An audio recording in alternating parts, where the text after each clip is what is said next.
Okay, hello remote people and replay folks. Welcome. We have a very intimate group today. It is me and Emily and Kim, or me and Emmy and Kim. And here she is. Here is Emmy. She is a graduate of the 500-hour teacher training. She is known to many affectionately and fondly as Yoga Mama Emmy. She teaches at Release Yoga, has had success and developed a following in meditation, although she teaches other things as well.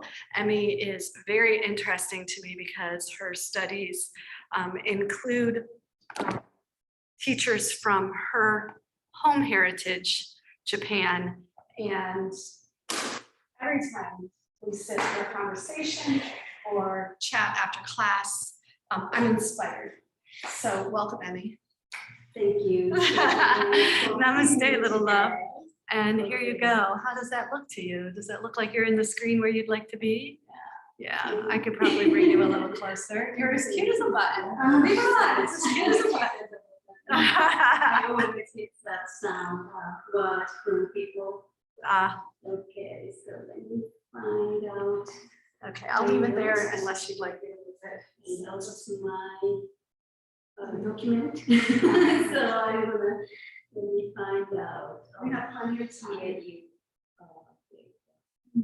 science. So Kim, thank you so much for coming. Oh, you're welcome. Thank you for being here. Oh, so it's my pleasure because I do very crazy, very curious research.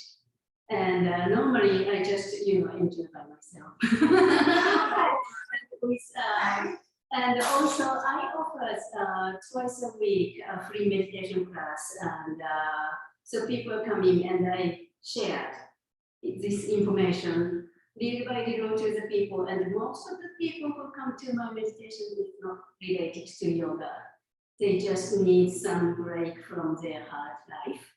And that's what I wanted to provide it initially because I had very difficult time when 2014, 2015, back then I was looking for the place to meditation. And I even didn't know why I needed meditation, but because of my grandma was giving a meditation to the community in a Buddhist temple back in Japan, and she always take me to there, and I was praying in a temple's garden always. I never get into, but whenever she finished, she go home with me walking maybe 30 minutes with me and talk about about the life, and this walk step-by-step pace is really making connections with my grandma. I didn't know that back then, but whenever I remember about my grandma, I remember that step, and this step is certainly different from modern life, driving from one point to another, and people are racing to that. So, and even though you have a passenger and talk with it, the conversation experience is never the same. Wow. Right? And we breathe the same air, and I grew up in a very countryside surrounded by mountains. And those mountains actually, we can find lots of precious stones. So I believe I soaked so many gems there too. But so when I remembered about my childhood, it's always like a grandma is next to me, that walking pace and all the surroundings. And now I'm teaching meditation because those words she taught me once start to popping up. So that's like my gift, I think. And whenever people needed certain things, I can deliver like a word of medicine to the people. Plus yoga, experience, especially from Tracy. I can add some body movement because form and energies are always married, not separate. So, for example, so this stone, it represents the god in Japan. And so many people, spiritual people are wearing this as a necklace. But this actually is a missing piece here to create the circle. So it's a dualism in China, right? So we are not whole. We are supported by this missing piece and we become a whole. So this reminds us we have a missing piece, but this missing piece is already residing inside you, not, and this is just our body, meat and bone. Right? So whenever I see this, it reminds me, you know, what's the missing piece inside me, and I can feel it in my body always, right? That's so cool. Yeah, and the funny thing is about 3 weeks ago, I was asked to visit my friend's house and do house cleaning with the sound. Yeah. And she's my friend, so she didn't expect it to pay me at all, right? And then she just grabbed this, you know what? I don't need this anymore, so you can take it. Not your piece? Yes. Wow, she didn't know? Oh, she knew. Oh, she knew. Yeah, but she said this was inherited from her mother, and she gave it to me because she said maybe it's better for you to have this than me, because she has so many things. And she said, please have this. And so I was like, okay. And so I put it in my altar. And every morning I meditated. And all of a sudden I remembered about my grandma talks about this, your missing piece. And then it's you never miss. If you have like an inside eye or light, you can see it, you can connect it. And this is really, you know, I don't know, but I think yoga means the connection, right? Unite. So it's all. What is that called? It's called Magatama. Magatama. Magatama. Yeah, so this became my, you know, favorite jewelry at this moment. But so anyway, I'm gonna start with some body movement. So let's start with that. So coming to standing, and yeah, in my meditation class, we always start with this thing. So coming up, and so I was already. I'm always queen of losing stuff. Sounds familiar to you, right? Okay, which means I have to do it with that paper. It has like a big timeline, but it's okay. I can keep it here. And maybe 1 minute? No, that's okay. That's okay. So this is about the half. This is a half salutation, okay? But let's start with a little bit of the Qigong movement. So your feet should be like a little bit wider than your hip and totally parallel. And you want to come to on your knife edge and feel which part of your glutes is more like getting the message from this action. And now we are changing. So big toes pressing down, arch side is pressing, your knife edge is lifting, and start to pushing. Then spread entire feet into the ground. And so I want you to think about this point. There is a big mound of foot, Tracy, can you? Yeah, and a small mound, and there is a meeting point right here. So think about that point is getting the nail into the ground, okay? And your leg is totally spread wide. Entire leg muscle is engaged, more like evenly stretched. And just take one moment. And when you inhale, think about that point I told, and you can draw the invisible line to your core. And when you exhale, you can draw the line back to there. You can close your eyes.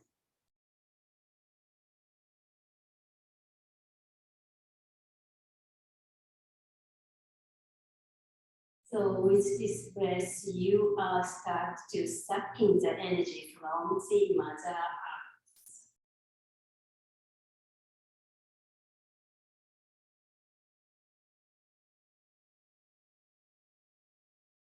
Now, maybe you create a tiny little ball sitting in the belly or lower belly, becoming a little bit bigger. So this is your energy tank, your force of the energy for your masculine muscle and also prana. Release your knees and start to bending a little bit, start to bouncing. So now you feel like a dropping your sweat or sweat from the life or some debris from yesterday or last week or maybe from like your childhood time, whatever sitting, especially the lower belly is coming down. And now we're gonna arch your arms. So here, I always get confused when I teach. So just make your arms move naturally.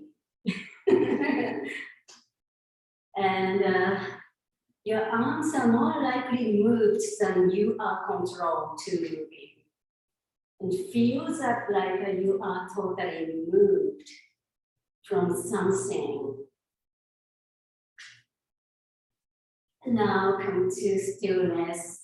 Let's reach your arms up, and as your arms coming up, push your core backward and press your feet into the ground. Exhale, release. Inhale up. Exhale, release. Inhale up. Feel your core is lighting up when you are doing exhale. One more time. Inhale. Exhale. Now, keep your feet hip width distance, like a yoga mountain pose. And we're gonna feel that pranic energy is moving you, not you are moving. So as you inhale, feel the expansion across your chest. Exhale, release. And this inhalation is coming from your core because you already built lots of energy in there. Inhale. Exhale. So your arms are peeling naturally towards outside. Exhale. This time we're going to reach our arm to the shoulder height. Inhale. Body expands. The prana is moving you. Exhale, coming down. Inhale. Exhale. Control your movement. Inhale.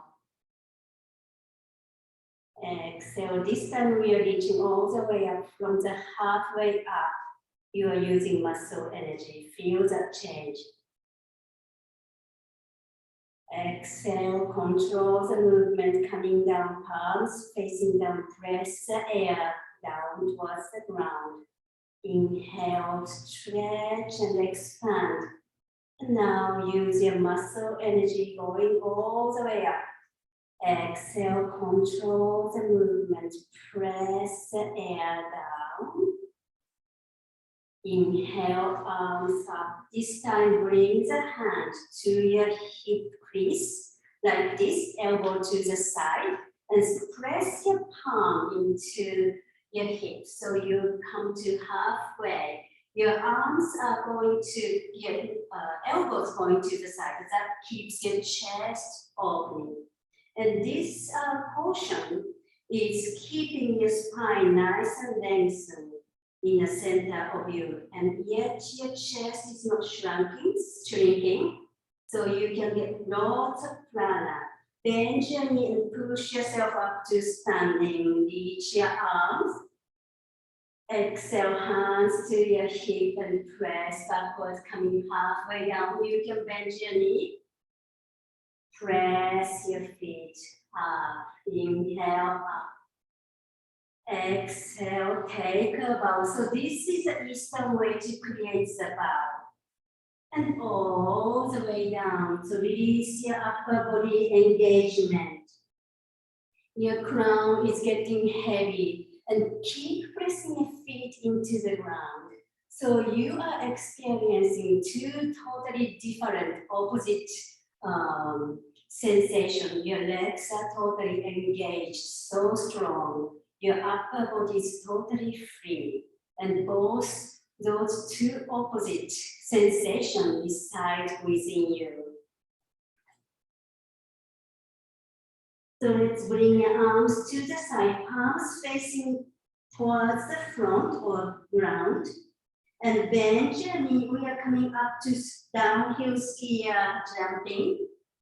And as you come, big jump, reaching up to the sky. Exhale, bring your hands to your heart center. And I'm going to do a little bit of the mantra for protection and bringing a beautiful energy into this space. You can just listen to me. Toho kami emi tame, halai tamae, kiyome tamae. Toho kami emi tame, halai tamae, kiyome tamae. Toho kami emi tame, halai tamae, kiyome tamae. Toho kami emi tame, halai tamae, kiyome tamae. Amaterasu Omi Kami, Amaterasu Omi Kami, Amaterasu Omi Kami. 私たちに愛と光を授けてください。So raise your samnako to your forehead and simply take bow. Maybe you can create that bow with practice. Inhale up, release your hand. So that this bow, you can have a seat. So in Eastern culture, also yoga is started with dancing with the nature. Then people start to using that formation for the martial arts, for the fighting. So especially in Japan, taking bow in the right alignment is so important because it says he who creates the great alignment in the bowing is controlling entire surroundings. Oh, interesting. So when you come here, you bring the energy around you, and now entire field of the energy is supporting you. So first, before battle, they bow. Then not only you, but the entire surroundings are your side. Wow. So that's like a Eastern bow, especially in Japan. So bow is really, really important. And also, I think this way to bow is like a more protecting your lower back So when people are not very careful and try to fix something, I see many people have like that moment, electricity just getting in and I can't move, right? But this is like a lifetime seatbelt. So keep. So Are the knees unlocked? knee can be soft. Yeah. Yeah, it's Yeah. like a folding paper. Yes. Yes. So it's like this. So the downhill skier formation. But it's also a very beautiful form, we do this. And this is more like our traditional clothes is more like a dress. So they put the things up and take it and do this. So the dress looks very beautiful too. That's cool. Very. Thank you. Yeah. Okay, so let's start with this thing. So my life, I'm just, a crop of curiosity. That's what my husband says. So, and the curiosity is actually really, really important for being like young, right? And your brain is constantly like searching for a new thing. So never getting into one thinking pattern. And one thinking pattern is like a trap or matrix. And I see many old people trapped with like one just conventional way to living. This has to be this, this has to be this, this has to be this. And, but you can control your action, but you can't control other people. Once your family, especially the children, they are young, they can obey to the parents. But once they reach to the certain point, they want to explore their life, but sometimes very stubborn parents try to keep the child's living pattern as they are doing. And that's one thing to create the big problem in the society, not in only here, in Japan too. And to me, around last like 20 years, the academy become kind of like a social stubbornness. Everybody's seeking for the academic diploma. So almost like more than 90% of the high school kids going to college without questioning themselves, like what I want to do in life. And yeah, this is recording, so I don't want to go to too much to my life, but my daughter had the same issue. I tried to not put in her the formation, but the school and society is putting her into the container or the rail, put her in a train and okay, you go to the college, right? And she's very clever girl, so she got very good school, and everybody's expecting her to go to good school because she got like a perfect score for ACT or SAT, and school heavily advertised her. So she didn't think about what she wanted to do and just ride on the train. And after a few months, she started to, understand her like adamant, her missing piece. Start to telling her, this is not what you want to do. And but she is already in that container form. And in order to stay in that form, she has to do like a very hard study every night.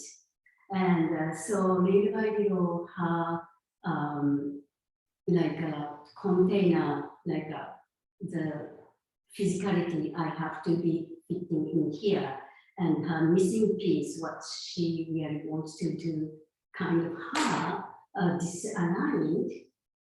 And one day she just exploded. So we went to the school in the middle of the night and snatched her out of the yeah, but I am so proud of myself to doing that. And but so many people think like I failed from the society, but it's not true. You are just following, you know, the missing piece message, and the missing piece is actually the real you, and this is just a vehicle to take you to the place. But sometimes this vehicle become an autopilot, controlled by the society. So, and so to me, this missing piece, oh, can you see? So this, there is a missing piece here, and missing piece is the energy. And this piece we can see is the container of our physical body. And so I start to understand what we are really, and then it's coming to the vibration. And the other thing is, I was kind of noticing about that, but I didn't have the right word, especially the English is my second language. And also, I was raised in Japan, growing up to 25 years old.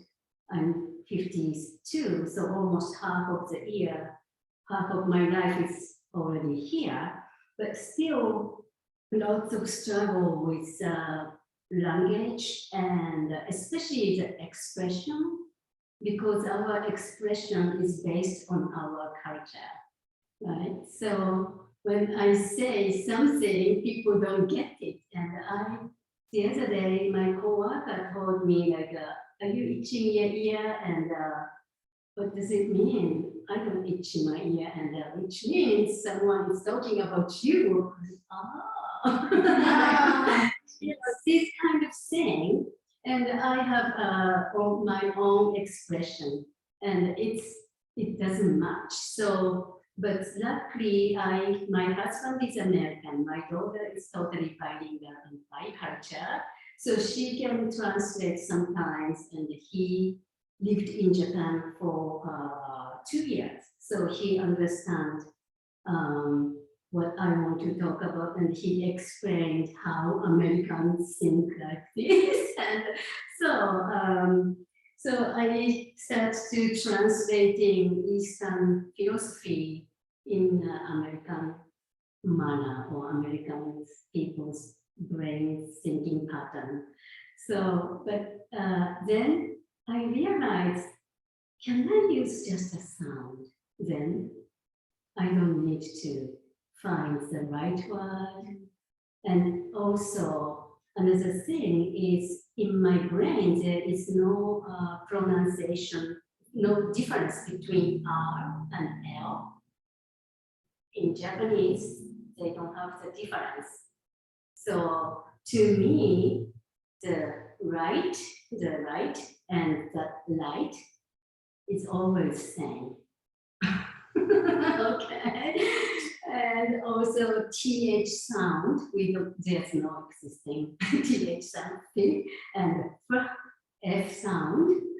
And so I have always very difficult time to say hold and fold.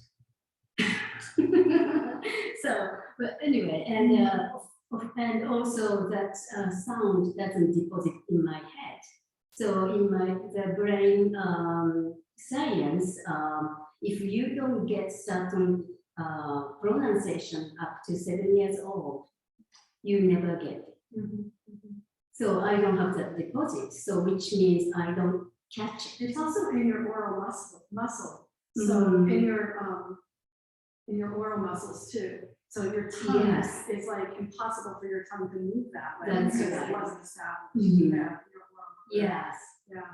So when I started to speaking English, I lived in England before I come to here, and especially the place I was there was people speaking the high English, Queen's English.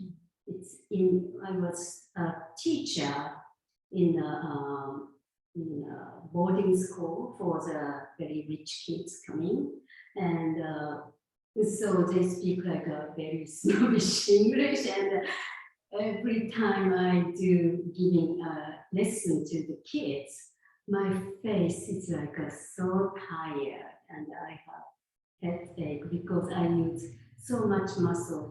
Japanese doesn't require to use lots of muscle because we vibrate.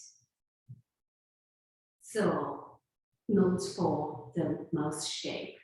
So my muscle, and especially around here, it's getting so tight, and that makes my head so hard because everything is just having this tension. So from this experience, I started looking at my the muscle usage and language, and especially I realized language forms the mind. So, but let's start with paper one, and I'm not very savvy for the technology, so I couldn't put the page number. Page. This one though, right? Yes, the very first page. So this is from Bible. I think it's called John 1. In the beginning was the Word, and the Word was with God, and the Word was God, right? And so my experience of this sentence was, in this April, I traveled to Japan, my native country, where actually this is I totally missed up, but where I was born, and my body from cell level harmonized to anything in that country. While I was there, I visited Mount Brahma, where Mr. Usui meditated for 21 days and discovered that we all have ability to heal ourselves. That is known as Reiki nowadays. At the top of the mountain, there was a small shrine stood where we can reach to the mountain gods.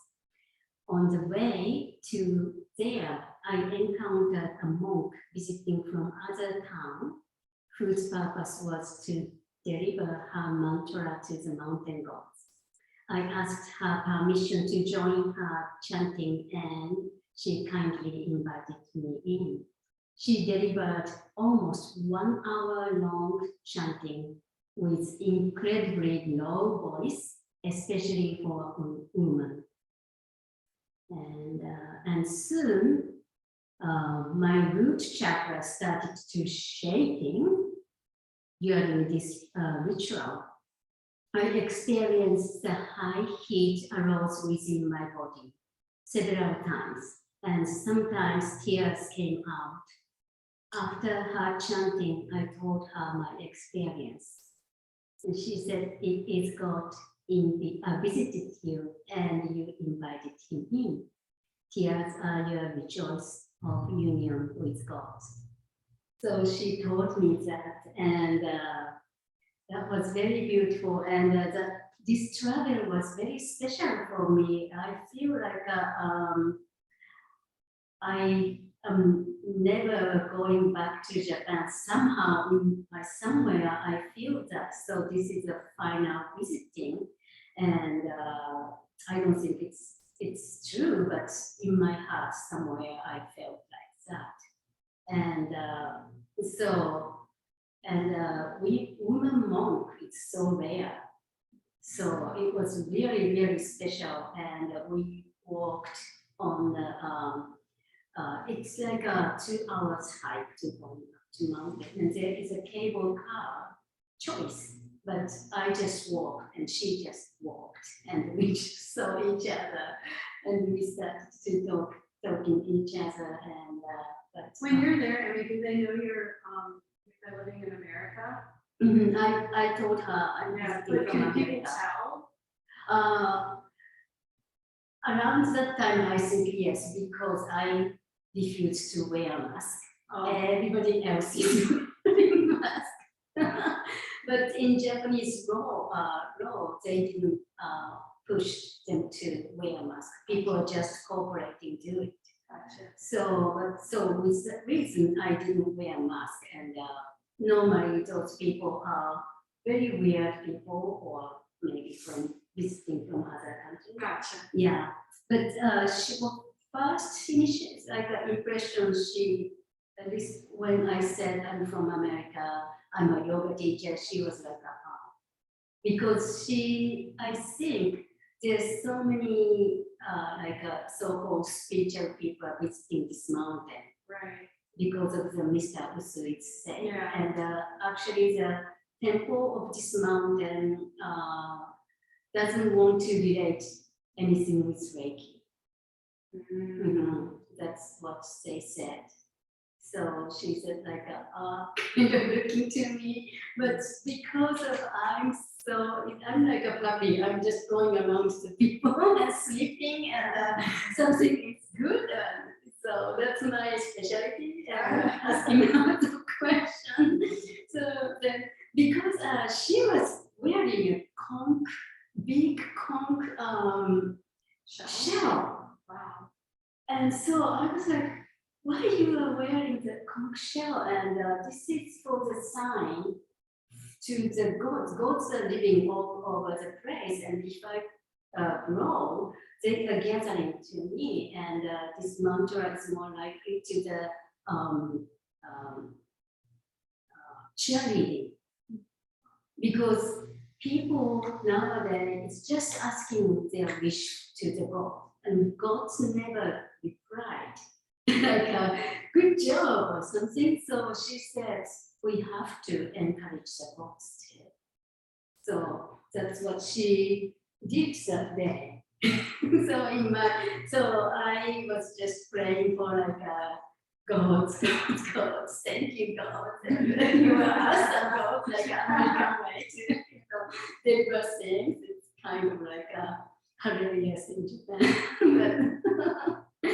but so I don't know, I'm American or Japanese anymore, but I'm just a yoga mama. Happy yoga teacher.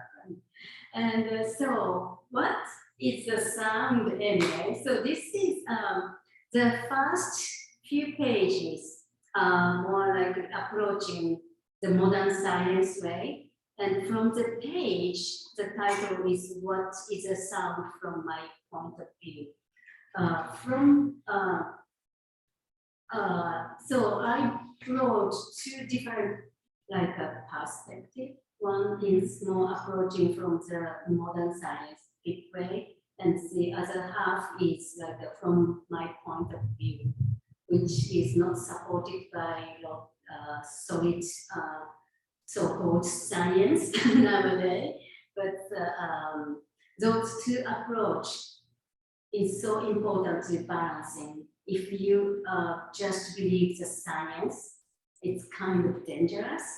But also sensing, if you just believe the spiritual thing, like because my higher self tell me it's dangerous, so always have the two different aspects. One is like a physical, one is like a more inside the energy. So let's start with the very solid scientific way to think about the sound.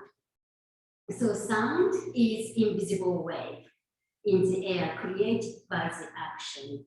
When the wave in the air reaches to the human eardrum, we recognize its sound.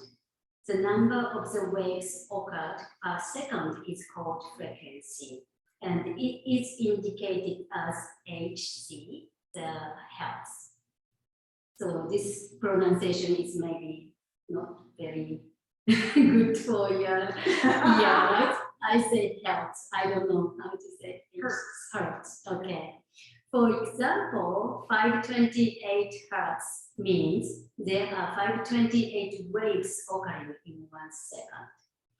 Vibration is also recognized as energy, appeared as a matter, sound, light, heat, shapes, and more other things. So every existing being holds its own vibration. So it's just energy.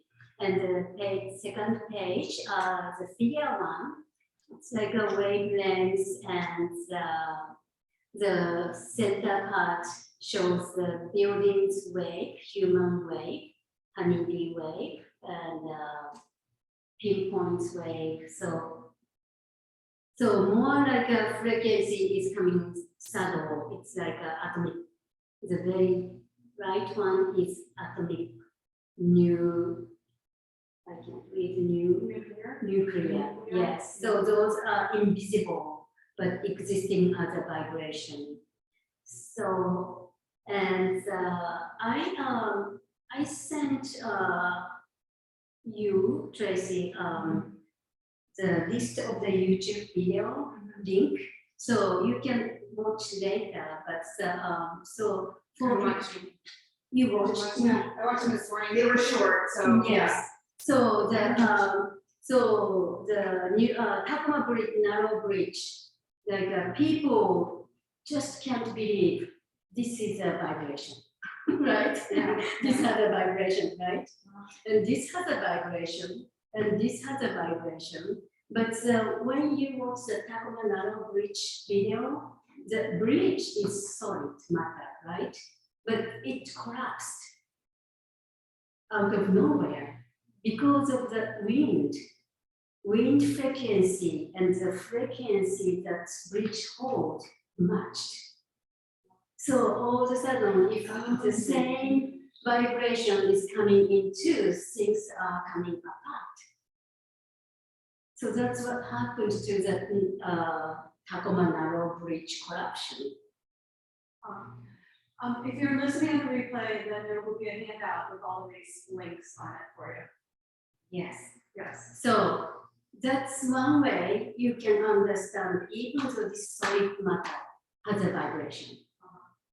So, and then let's go to another page, sound, audible frequency. And and before going that,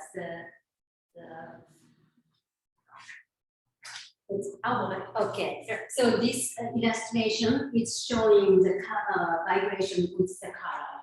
So as a yoga teacher, you might know about the chakra, and each chakra has a color, representing color, right? Root chakra is red, orange, then yellow, green, blue, and indigo, and it's purple. And so the lower the chakra, the root chakra has more like a lower vibration that creates the red. So also each color has a vibration, certain vibration, and but there are more colors we can't imagine in this world. But only these colors, the prism color, the seven,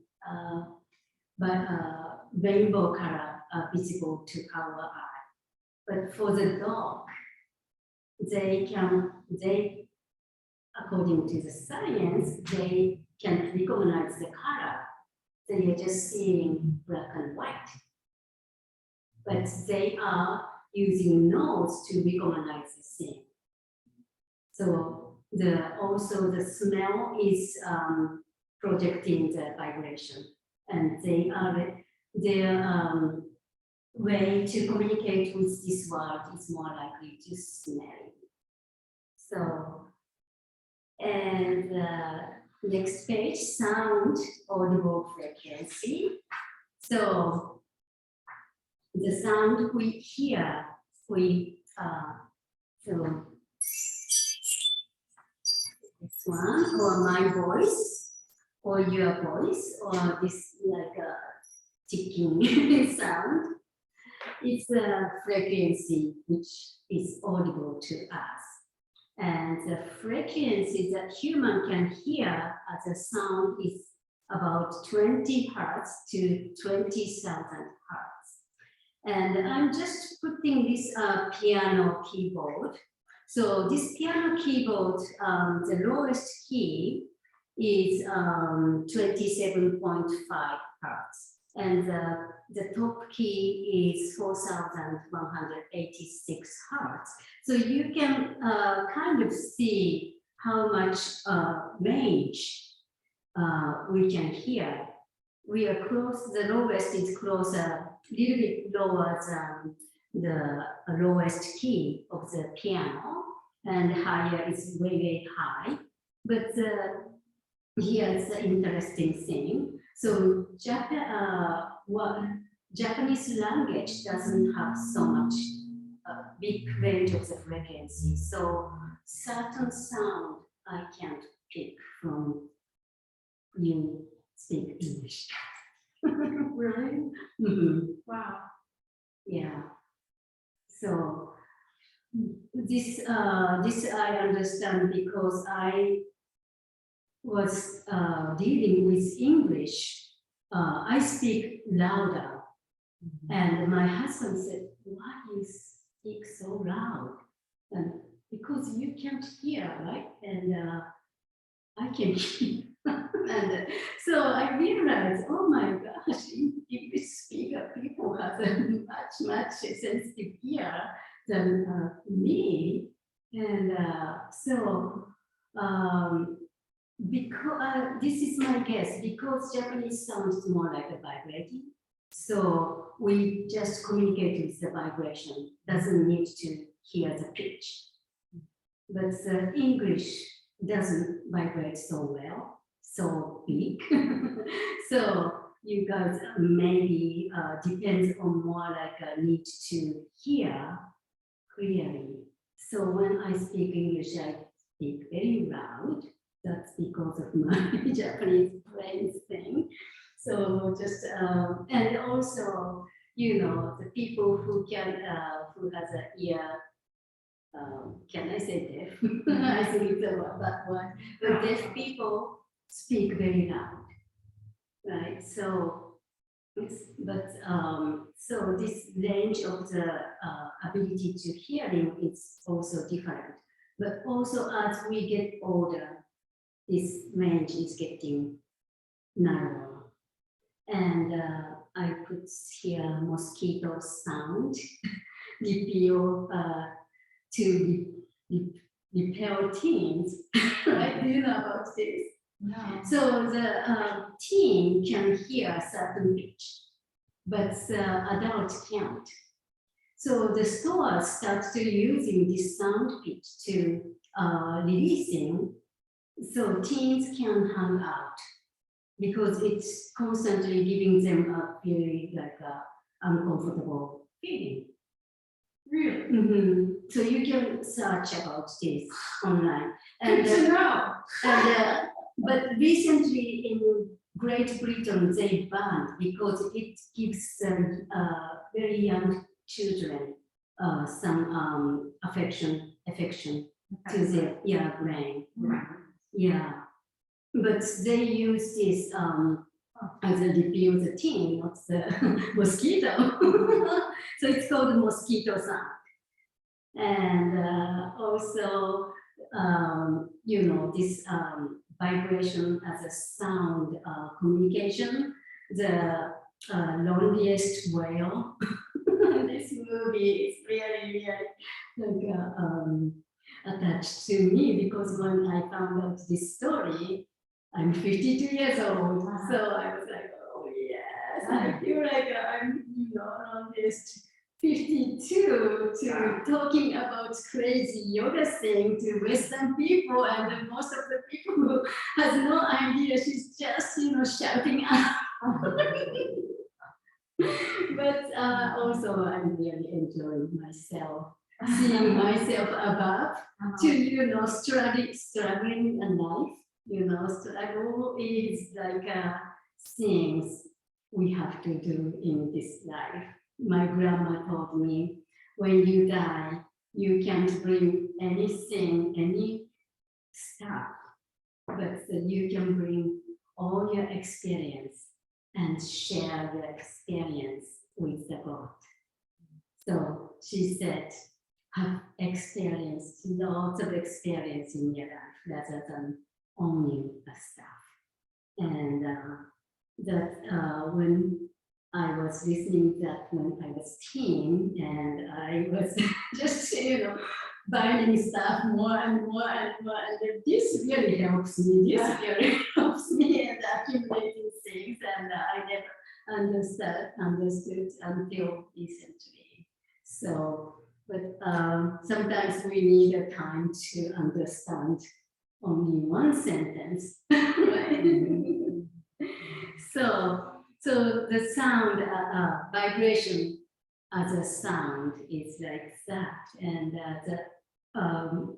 talking about the longest 52, I believe that certain whale exists, that species is only one is left in the world.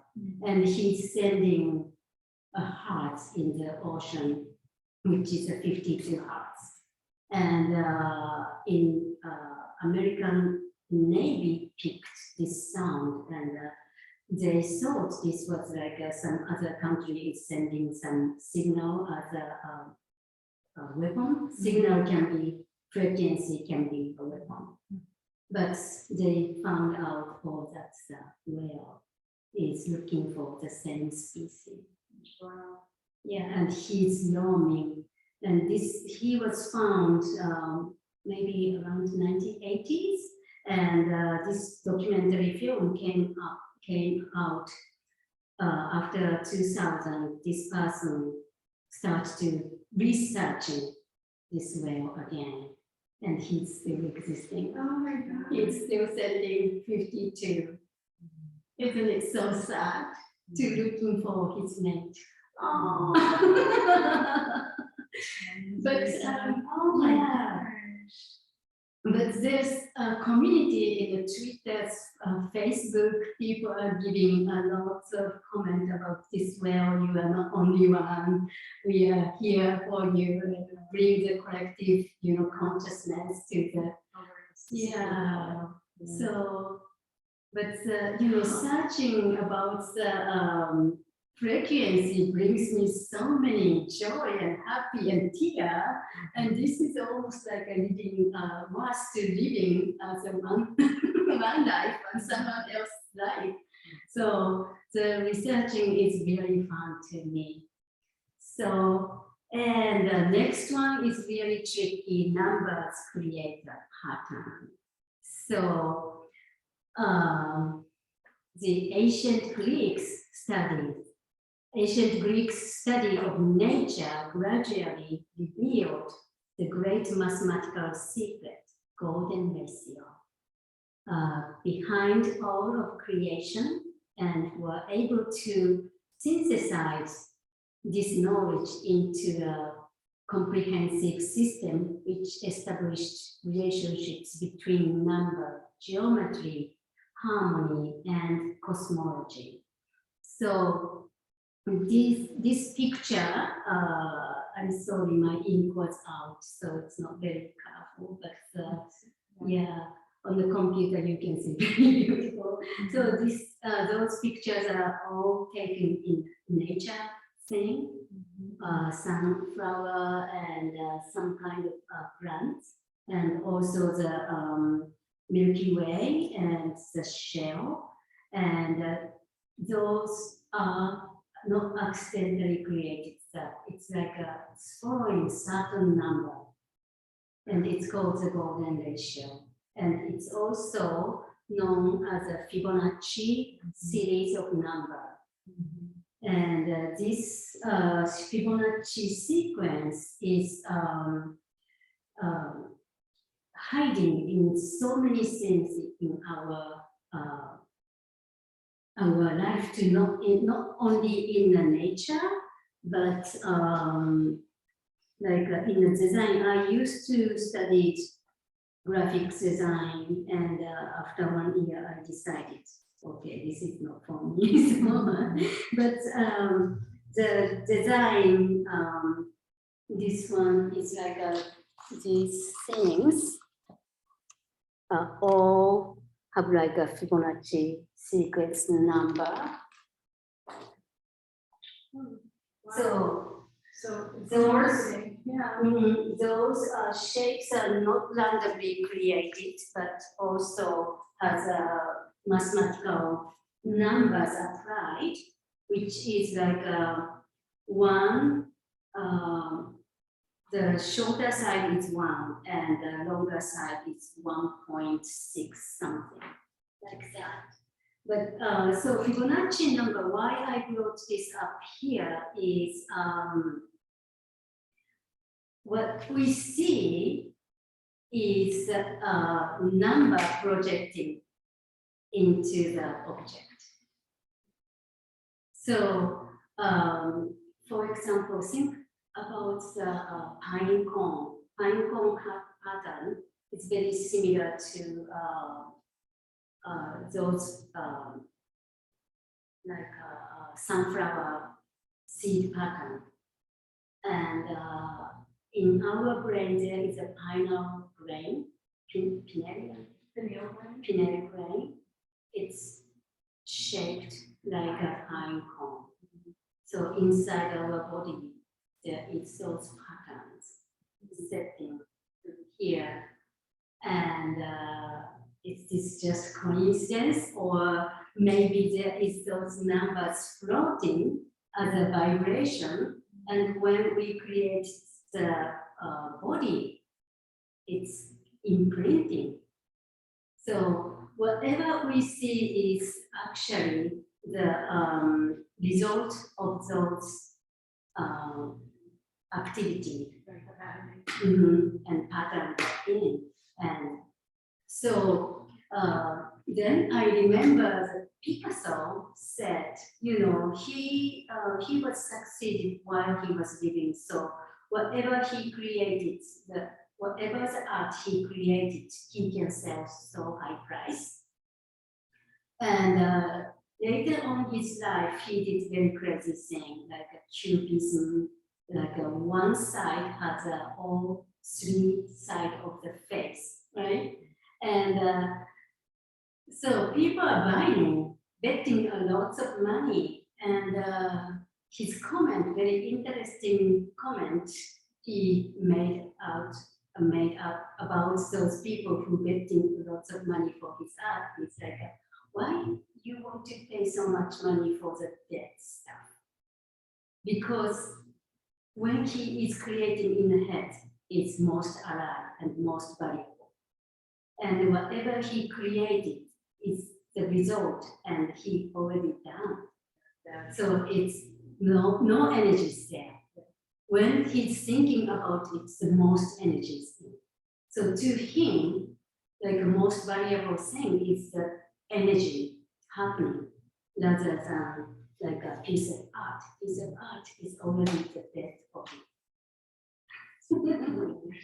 So, and that's why also linking to me when I'm teaching yoga, I tell people feel about the outer body and inner body. So when we are doing standing still, I asked you to bring the energy up here and down, and your body is still and kind of like engaged so tight. Outer muscle is so tight, but inner body is creates the flowing motion. Right? Did you feel that? Right? So there's always like this, and if we don't have that flowy thing, it's called pranic movement. Our body is just a meat and bone. So it's like you can see yourself in a grocery store. It's the same thing with meat and bone, right?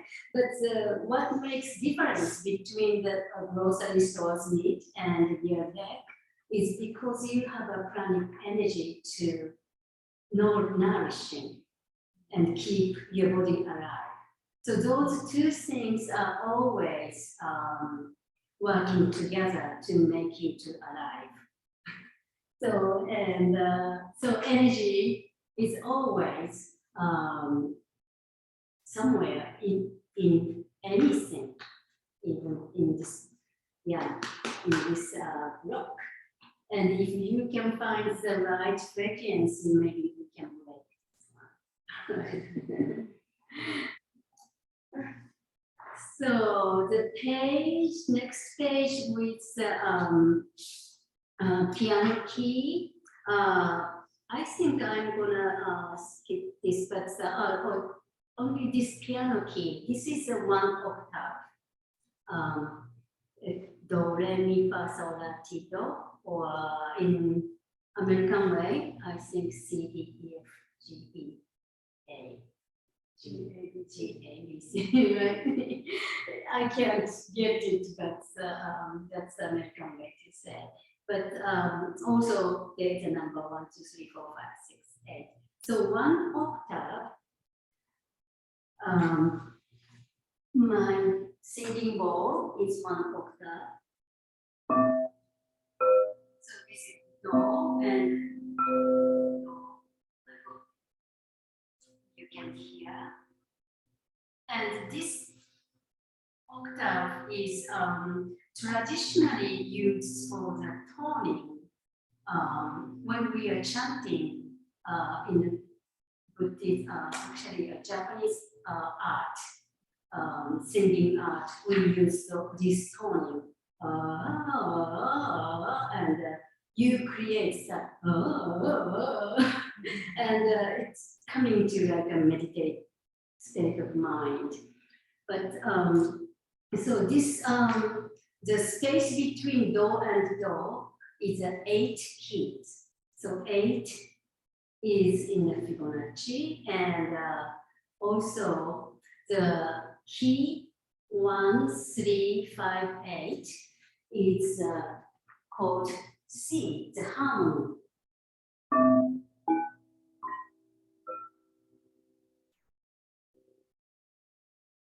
And this harmony is very stabilizing harmony and setting people's mind and feeling so good. And this harmony is 1, 3, 5, 8. It's a Fibonacci sequence. So Fibonacci sequence is hiding everywhere. And actually, if the next picture, if you play C, C sharp, D, D sharp, E, E sharp, F, F sharp, it's still creating that shell pattern in the air. And this illustration really ringing to me, oh my gosh, because I'm gonna go to skip to my what is the sound from my point of view. I'm gonna read it so you don't need to follow the paper. But when I was young, I had experienced few times of out of body feeling during I was sleeping. I was not sure it was my dream or it was really out of body experience. Then one day I had similar experience after hot yoga practice with Tracy in this studio. During the Savasana, she played crystal singing bowl. I felt so good at the beginning. Then I felt the air created swirl motion above my stomach. Then I was almost becoming the part and start to swing myself with swinging. And for a moment, it sounds very peculiar, strange, but it was real event to me because I'm already adult. I can recognize what was happening. So this event gave me a new looking glass to see what is the sound really. and I am researching here so far. So, and the picture in this next to this writing is exactly explained my experience, and also that shell shape created by the music CDEFG is really like totally understandable. Yes, because I felt that circular motion in the air. So sound is creating this circular motion. Yeah.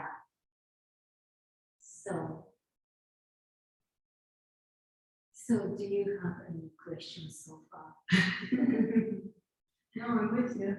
Okay, are you still following or? I'm still following. Okay. Kim ran to the bathroom, but she did Yes. that.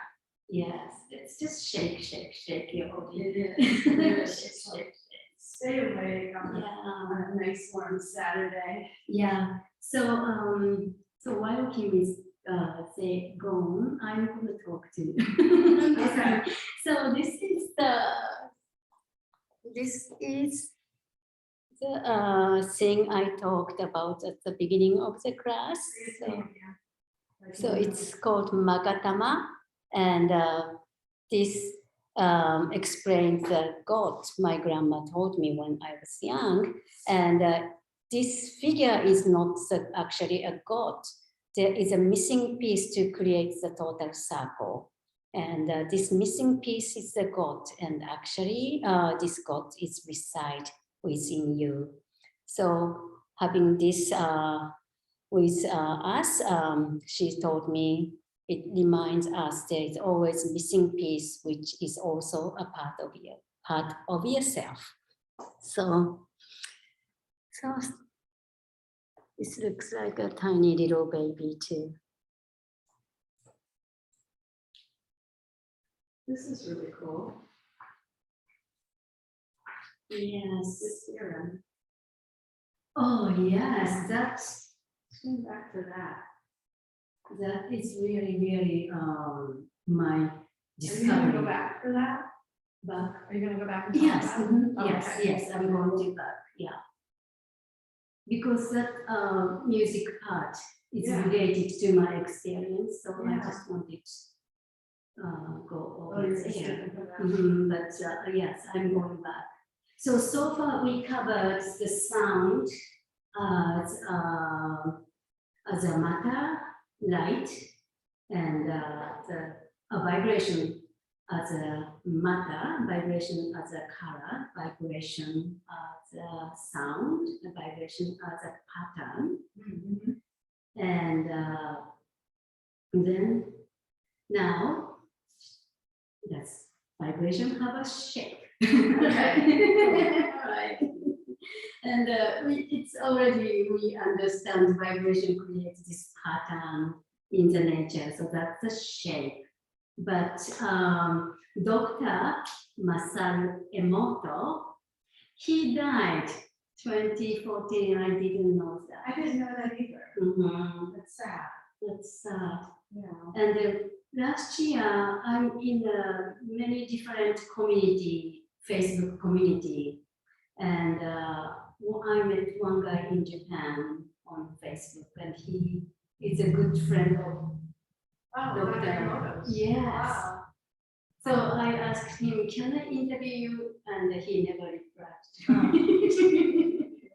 But he said, yeah, he when he was alive, I hung out with him a lot. And then I found out, is he dead? And yeah, he's dead. But yeah, so his experiment is to freeze the water, then use the specialized microscope to observe the crystalline structures. And those crystal structures shows us various geometry shape that water creates.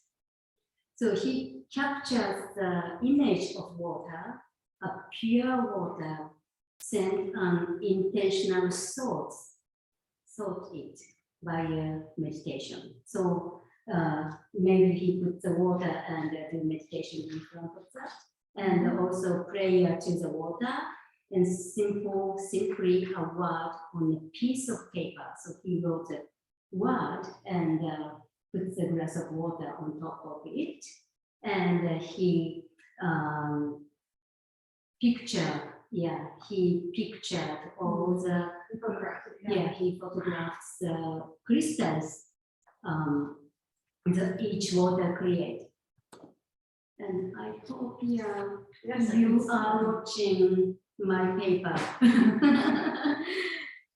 But so there is 8 images of the crystallized water, and it looks like a snowflakes.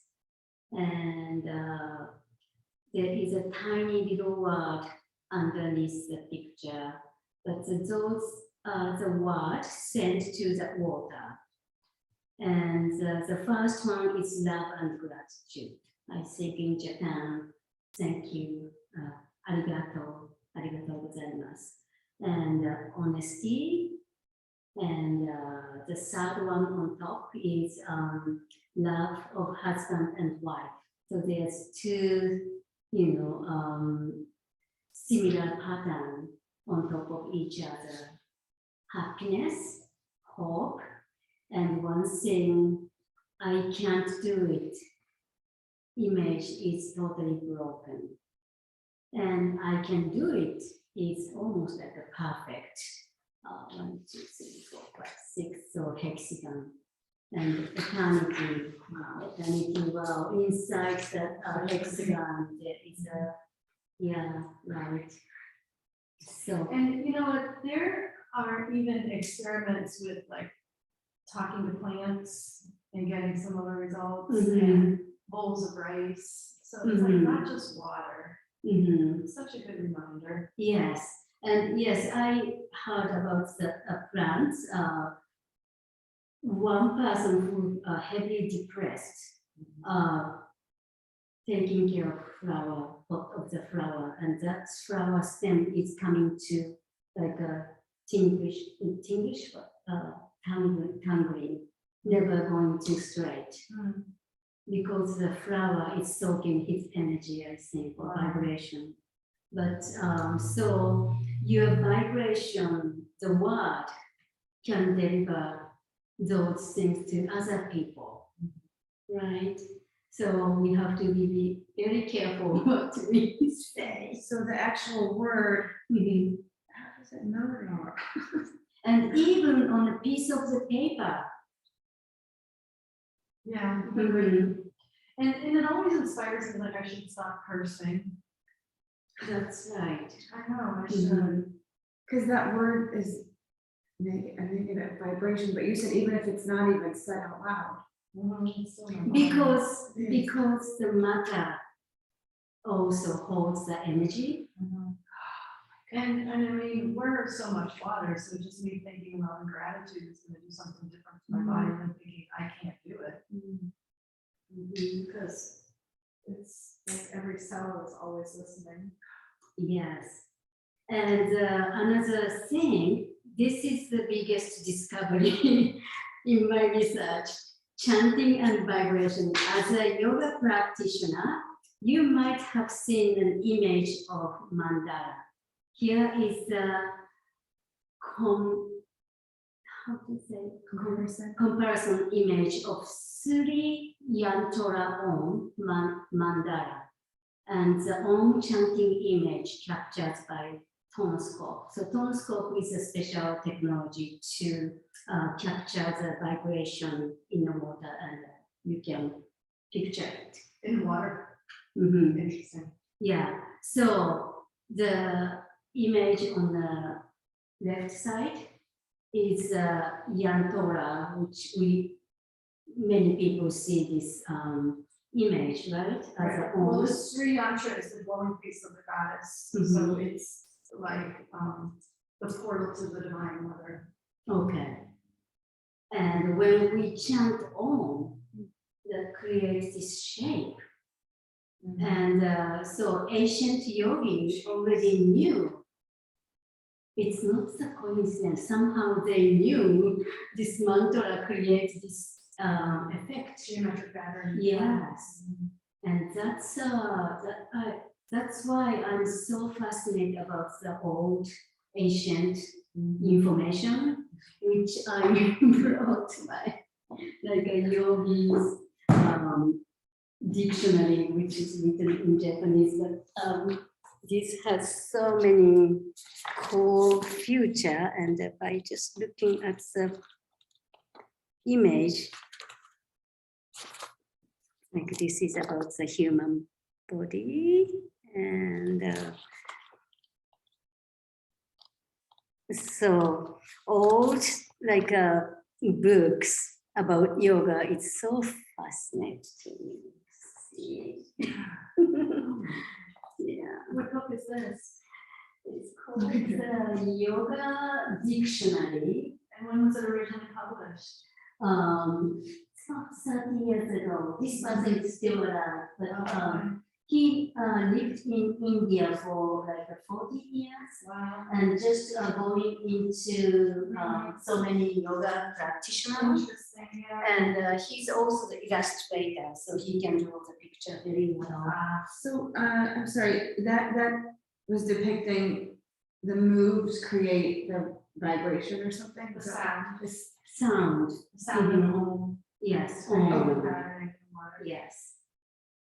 And so next page I put the light. So if water gives the vibration, the human body, which contains water, more than 60% in it, should vibrate, right? So cymatic technology is another technology you have to look up online. I can't explain. But cymatic technology makes the sound visible. And it tells us that the body cells are making sound. Actually, body cells are making sound. So we not only we are creating the vibration to the cells, but the cells are actually creating the sound by itself. And if you read this paper, it said you can read the paper like a harmony becomes Cacophony. yes. Yeah, somewhere I've read like a singing cell. Singing cells by Dr. Andrew Penning. So you can research about that online. It's open to And the image on the left are healthy cells and on the right are cancer cells. Mhm. Interesting. Yes. Yeah, I researched this on in Japanese base, so it's written in Japanese, but I put the written note on the bottom. So image of the healthy cells in brain on the left side. Right side is the cancer brain cells create this kind of shape. And you can tell which is not healthy, which is healthy. So cells are vibrating, and the vibration exists at the heart of all the matter in the universe. So this was written by John Stuart Reed. Every raindrop, crystal, rock, star, cell, plant, tree, and creatures is formed from matter that vibrate. Humans, therefore, are vibrational organisms, and our flesh and blood consist of delicate tracks. I'd say tracery, but honestly, I don't know that word. You know that word, Kim? No, I was thinking the same Yeah, thing. It looks like tracery, but that's what I said. Tracery of magnetic. But you can mix the frequencies that harmonize with each other and manifest as the biological matter that comprise two components of our bodies. And like orchestra in which the players tune their instrument to align with each other, living tissues too, is held in exquisitely harmonized balance. However, when disease or illness occurs, it creates an imbalance in which one or more of the players in our cellular orchestra creates discord and generate vibrations that are unnatural to our organism. So this was written by this person, but our body creates a vibration, not only one vibration, many different vibrations, each cells maybe. And and those vibrations are harmonized. And harmonized is like a disharmony.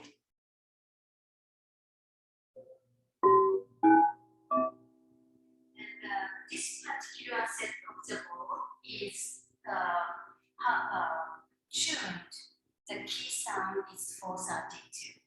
And this is very difficult concept, but if you have one said that, and every flower petal should be, connecting to this, that's a harmonized. But if the petal is like not staying in the same level, but the one is going up, one is going down, that creates imbalancing.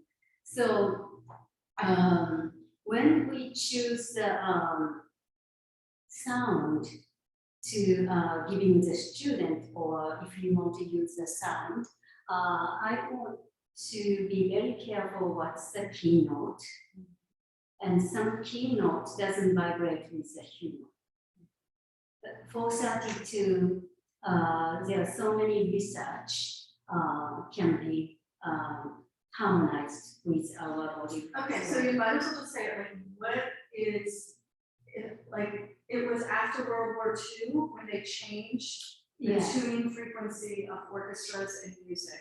And Has changed. It was changed. Mm-hmm. So prior to that point, it was 432, right? Mm-hmm. It was a harmonious. And actually, they said 417 or 417. Yes. So then it was changed in order to create a dissonance, so that all of our music, it was a disempowerment tool. And I mean, I feel like it's okay just to talk about this, because on 60 Minutes, did you watch 60 Minutes last Sunday? They told a story where there are American diplomats being, they suspect, targeted and attacked by frequency. Yes, in Russia. In the States. Oh, in the States. In the States. Okay. In the States, a lot of people.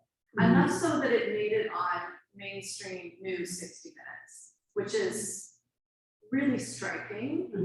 But that these are people who have had this experience where all of a sudden there's a piercing loud sound in their ear, and then they have the coordination problems, they have concentration problems, they're not able to function well. For some of them, and they're American diplomats, it's happened here in the States and it's happened in different places abroad to people who are there as Americans working abroad. So the suspicion or the question that they were asking is like, who is using sound frequency to attack people? And so it's very interesting because it's not, we think, oh, this is so woo-woo, this is so out there, but it's not. Like the power of sound and the power of frequency is a very, very old and sometimes used very insidiously to manipulate people and to disempower people. So I can hear the difference in your bowls. Yes. I can hear that. So because I was studying about that, and actually I did meditation for like Sunday. I'm only a beautiful. Yes. Because you love mine. I know. And so I started to meditate. It's called Sankalpa meditation, which makes dream come true. And there is a way to do it. You should take the ego out and do certain kind of meditation. And then 2 days later, I received the $5,000 check. Yes, especially for the custom made. Yeah, and so I paid $3,000 only for this ball. I was thinking, I could like order like that. And then So, yes, You have yeah, to go to a sound you check. can buy this Wow. Amazon World Market, but But you never know what's in Wow. there.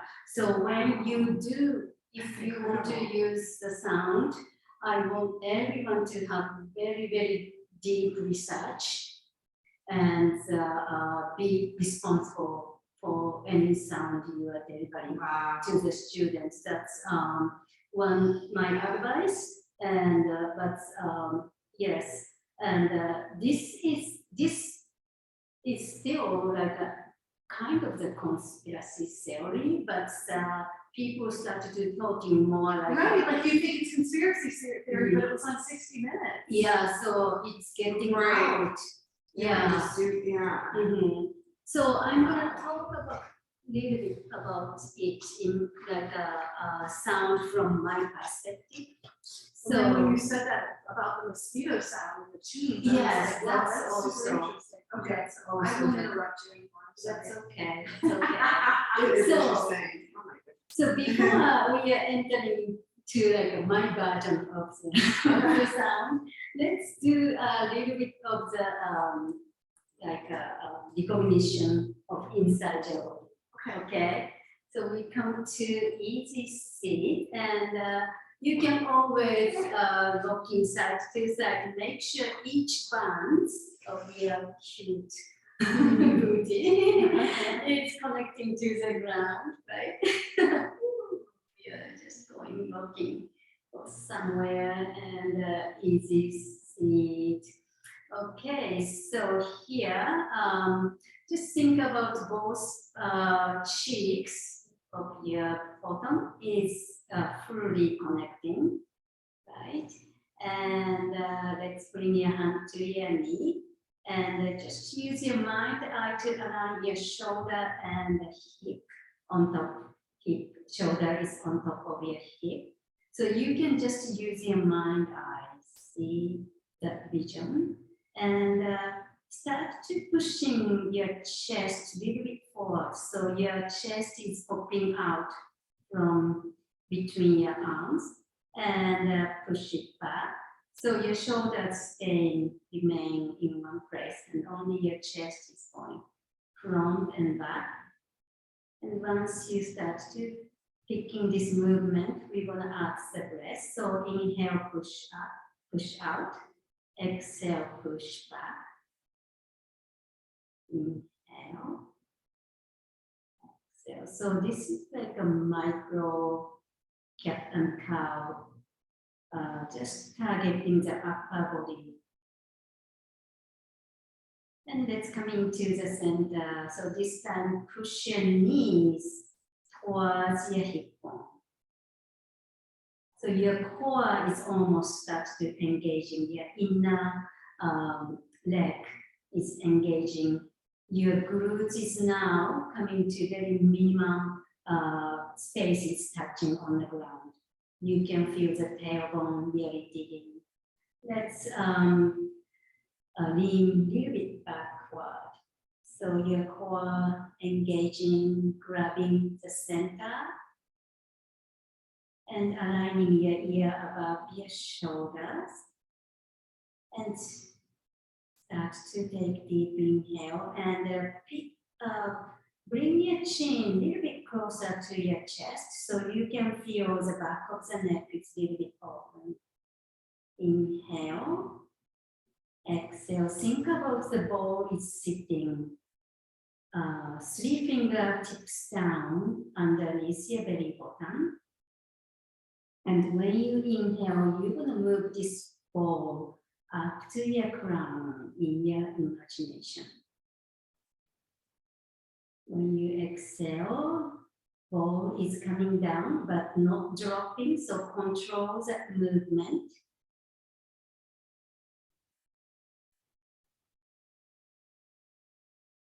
This is almost like a bubble tea. If you have that bubble tea, you know, you're gonna suck the bubble in a straw and then move the bubble up to get into your mouth and exhale down.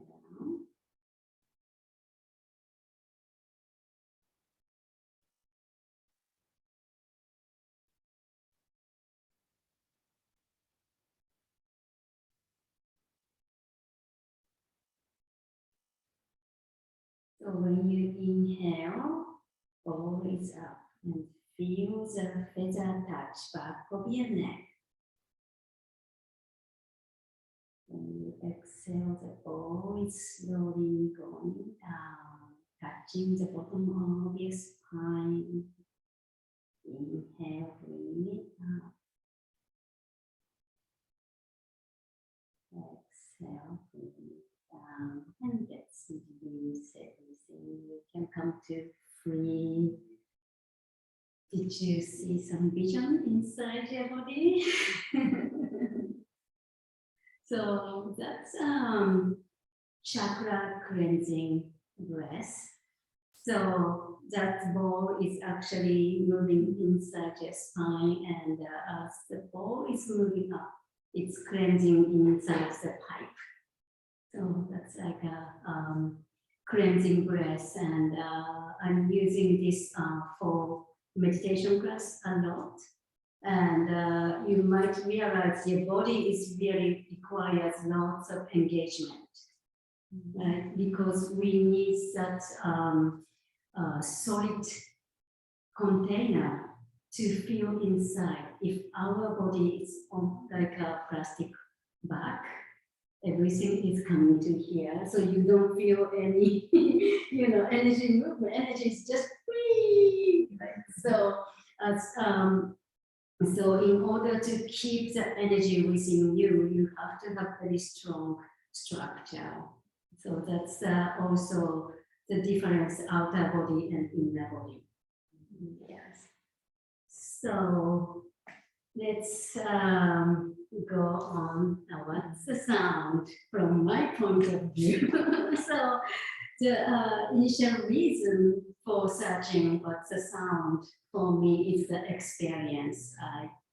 It happened right in this studio.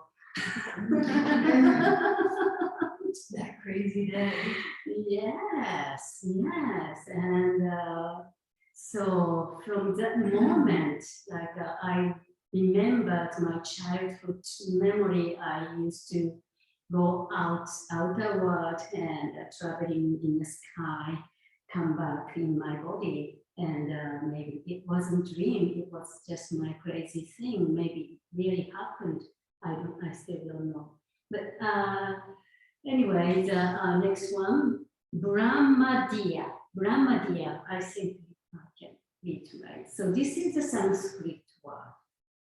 And I just found out this word when I was preparing to create the Bhagavad Gita lecture for the student.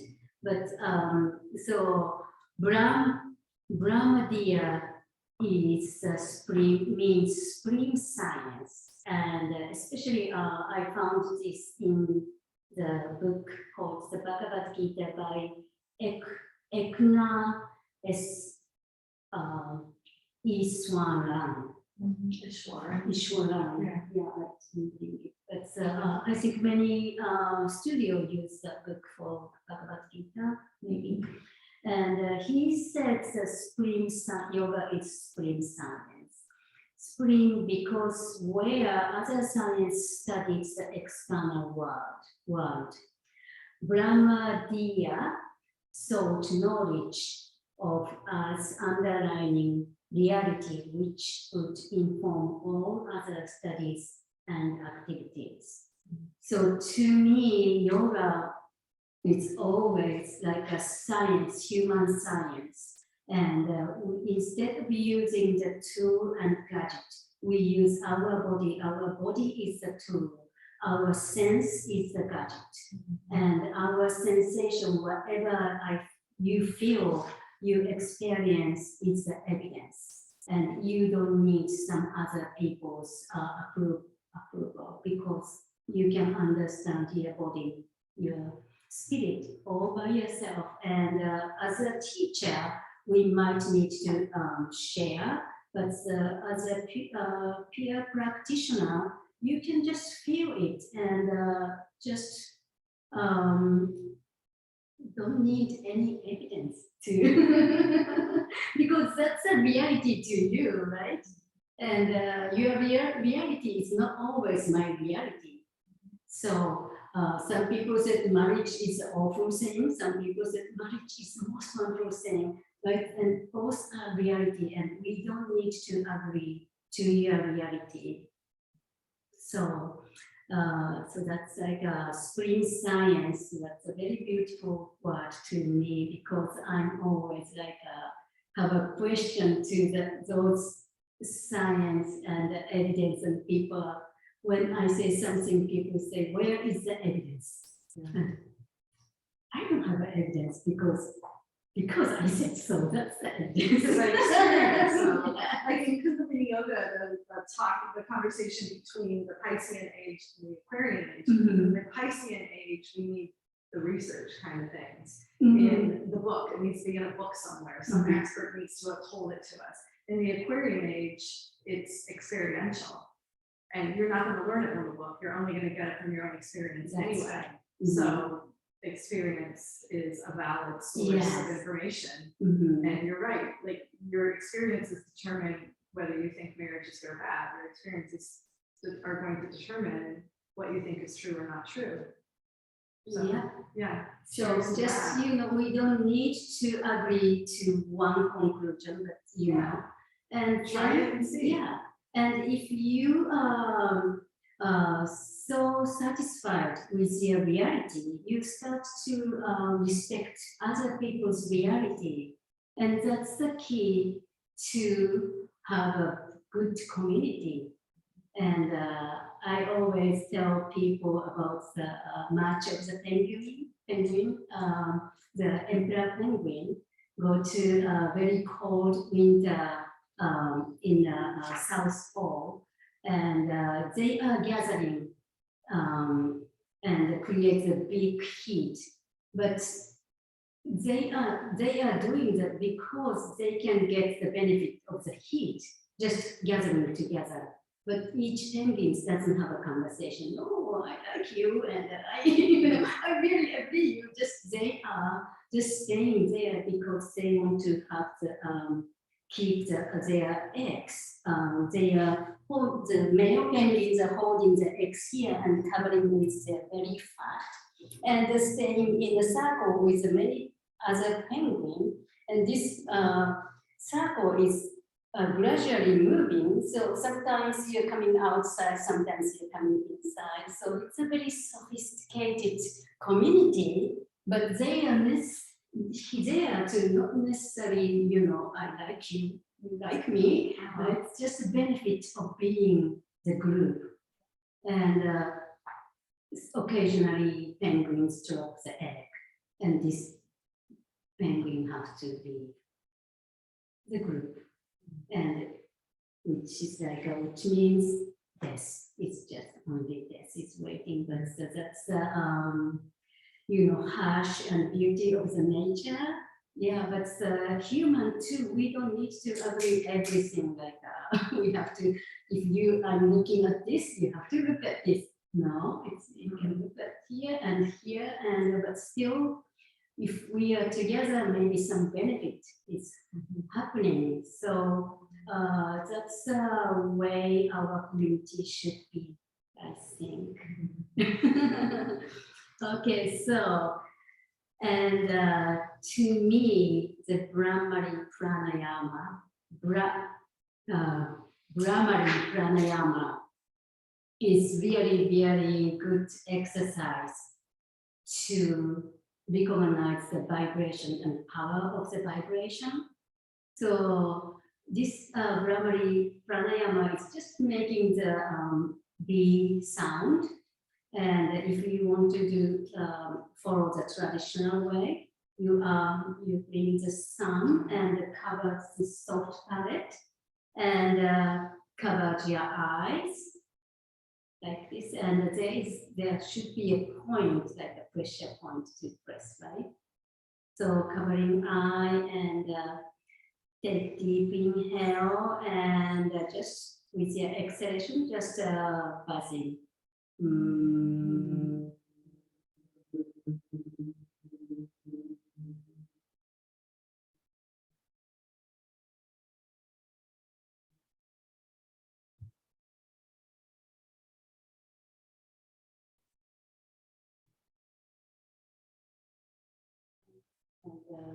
just hearing your buzzing is really calming. But did you hear?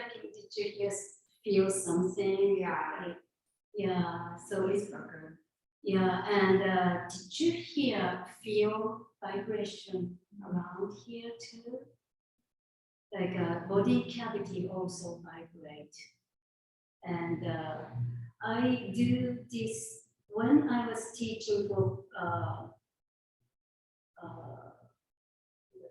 not primary school, preschool.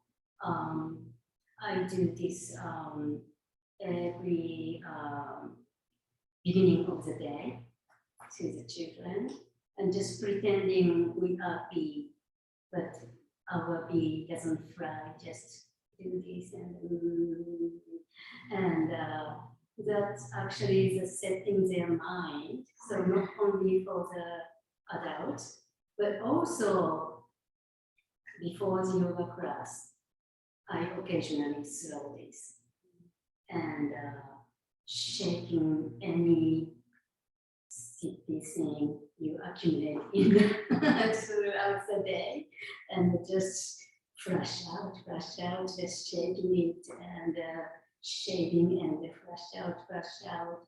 And many people recognize it's really calming and almost like getting into center immediately. So this vibration is very, very powerful, and this this is free thing, right? Free. I like free thing. And also you can do it anywhere if you are, stuck in a traffic jam, maybe instead of passing to the, whatever you don't know what's happening. I would say just start to buzzing yourself, and I'm in a good place. So, and to me, this is only my science, okay? So I showed the picture of the brain. So there is a reptile brain and mammal brain and human brain. Are you familiar with this? Yeah. So the vibration is subtle and longer. To me, it's connected to the human brain. If the vibration is not like the F-U-C-K word, it's just stopping at the reptile brain. That's my a vision.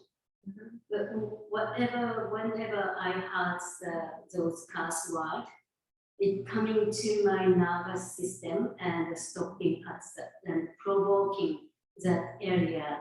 And that area is for fight or flight, free. So, and also the muscle gets tense. And because the cortisol, the stress hormone coming out, and stress hormone is all about protecting. So muscle gets tight to maybe coming some attack to protect yourself.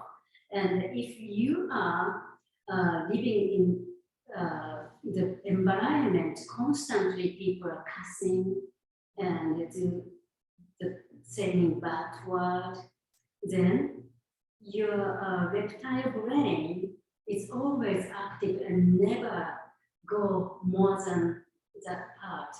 That's my science. There's no evidence. Maybe there's evidence somewhere, but to me, when I studied about this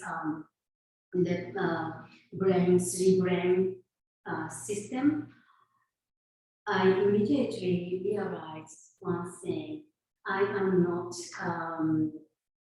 discriminating your culture, but as a Japanese mother, I have several friends like my situation, Japanese mother, American father, So we create the play group for the child and try to teach Japanese culture. And there are like between 5 and 8 kids always. And depends on the day, the dominant language changed. Maybe the mood or some kids who are more dominant in English coming in and she dominates the group. So one day they played all in Japanese. One day they played all in English, and that was very interesting experiment. I'm just watching kids, and whenever they are picking the Japanese, they played so peacefully. And sharing is a good thing, and smiling, and more like we play role play game, like pretending I'm mama, you are kid, and taking care of. And once they start to using English, they go to fight, and actually the physical fight is happening. And I think so that's the reason why I realized maybe that more English is, I'm going to another, I'm explaining in another place, but many English is finishing with consonant, like F-U-C-K. Sorry, I have only that one.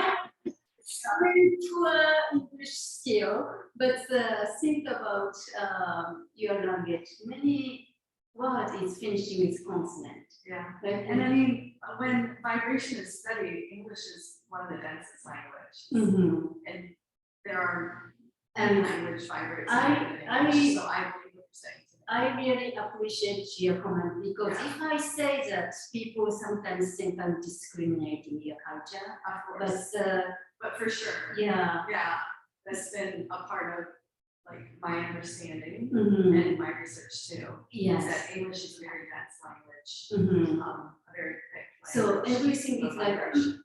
Yeah. finishing like this. So the same kids were playing in a different language?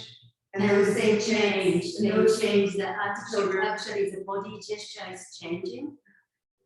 And but many Western scientists doesn't have this experience and this idea, so they don't go to this study.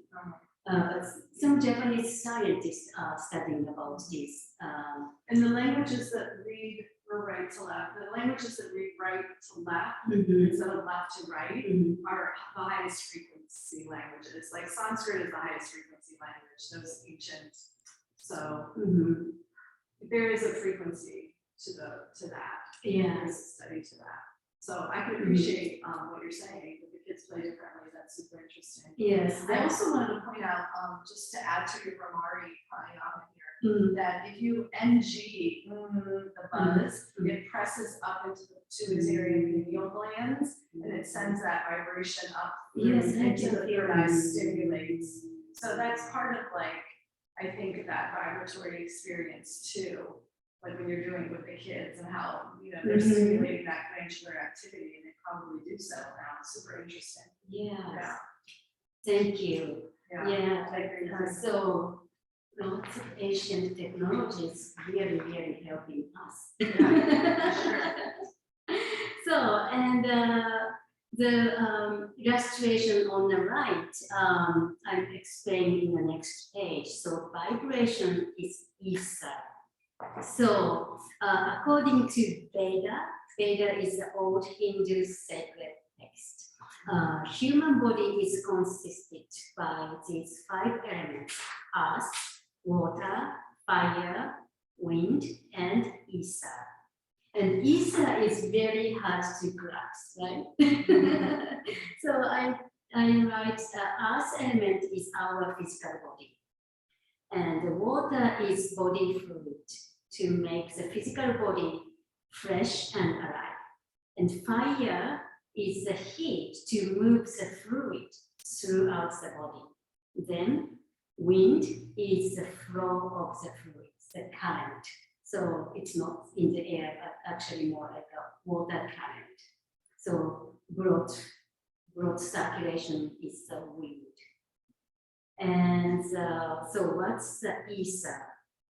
And ether is actually underlining all this activity, makes things happen, the vibration.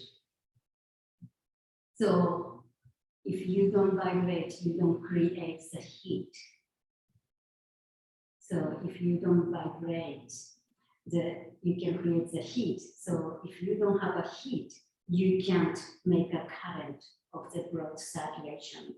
So ether is not very hard to grasp. It's a source of everything. And also it's called prana, I think.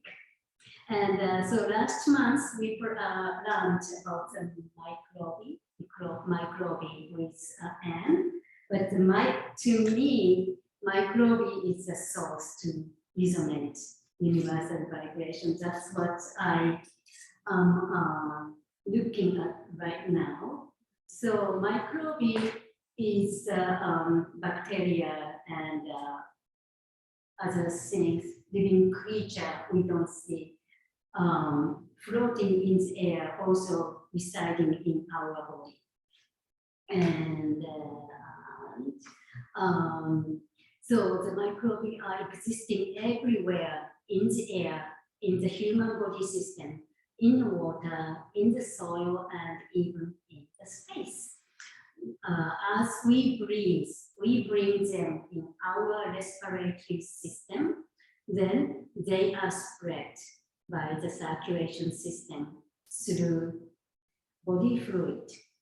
As these microbe vibrate in the fluid, blood, gastric acid, lymph fluid, and more, it generates electricity, which is a carrier of message, conscious and sensation. So sages are traditionally meditate early in the morning, before sunrise. Some, sorry, I forgot to put the A, addressed, not dressed. Some addressed that because there are more prana in the air right before sunrise. Coincidentally, and this is just a sages saying. Sages are the respected yoga practitioner. Coincidentally, I found a supportive experiment to these sages' allegation. The team of University of Virginia gauged electricity activity in the air throughout the day. This experiment tells us that the most active time in the air was right before sunrise and also after sunset. And here is my thought or guess. Because of the temperature plunges around the time of dusk and dawn, that makes the moisture condensed in the air, which is more like a watery in the air. And so the water is a medium to create the electricity. So electricity is traveling in the water, moisture. So because the air contains more water in the sunlight and before sunlight and sunset, so that makes the current. Yeah. And so, then you breathe the air, more electricity coming in. The prana, the energy is coming in. And one of my meditation students, actually in the team of them in this experiment, and I just told them, traditionally we do meditation in the morning because they said there are more prana in the air, and she said, I did that experiment. She did it at the University of Virginia? Yeah. Wow. So that's why she is looking for the paper evidence, but I said, I believe in it. But she said, when I found out So, which like the macrobi is their activity is creating the electricity, and the water is carrying the electricity, and more water in the air is creating more electricity. So that's my guess. So if you do meditate or pranayama early in the morning, maybe you can bring more prana than you are doing during the daytime. At the same time, also right after sunset. And so about this microbe thing, it's really interesting. So the sages who do meditation early in the morning not only breathe in the plenty prana, but also soaked them through entire body. So electricity is everywhere, and you can soak through the skin too. And also in the documentary movie, Fantastic Funky. Have you watched this movie? I haven't, but I saw it. I will watch it. Yeah, it shows how microbes are involving to connecting consciousness between trees in the nature and even between humans. Yeah, the science behind that is really, really fascinating. Yeah, so microbe is actually the bacteria living everywhere. And so trees roots. Also, there is a microbe living in under the soil, and those trees are communicating each other because the microbe is creating the electricity, and this electricity is the carries the consciousness. And when one tree is getting almost die, other trees start to getting message, and they start to not breathe the air, so that almost that tree can soak all the CO2 from the air. They do this, and also the mother tree to her descendant are so keen to receive the message. So that's like a. And they adjust everything. Like if there's a virus that comes or a bug that comes and infects one tree, that tree sends through its root system the current to tell the other trees, and then they shift their defense mechanisms in response so they can defend against that. Yeah, they release certain chemical. That insect is. Yeah, super fascinating. And also the microbe is living in our guts, lungs, and also, what is this thyroid? Sternum. Okay. Yeah. Sternum.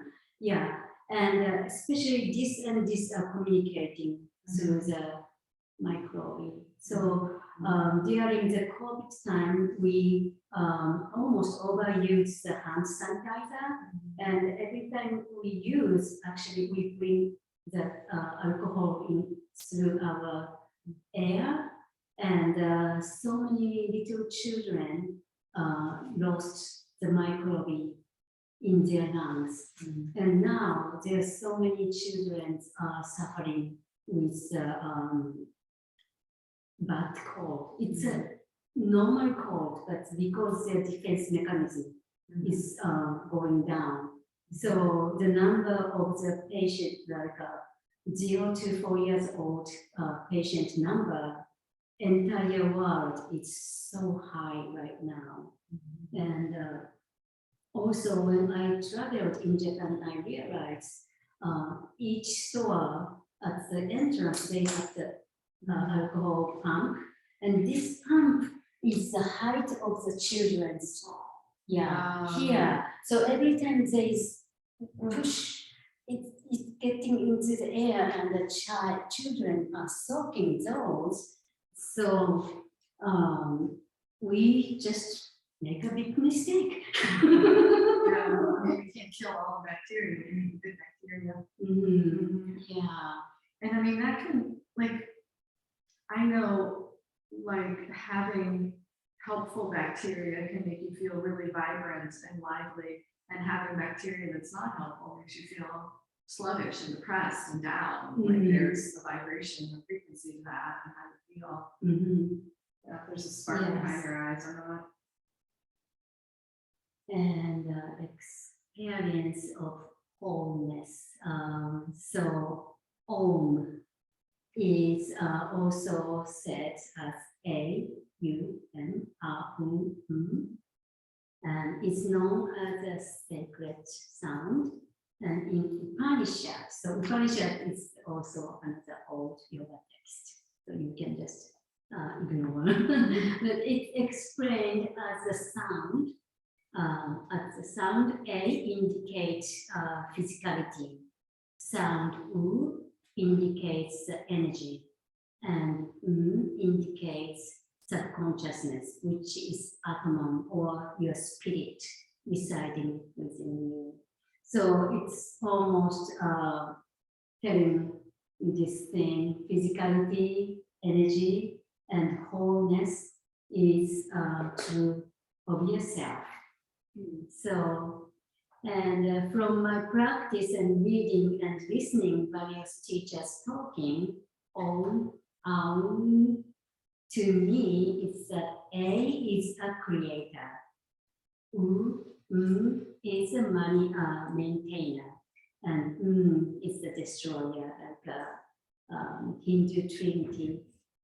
Brahman is a creator, Vishnu is a maintainer, and Shiva is destroyer.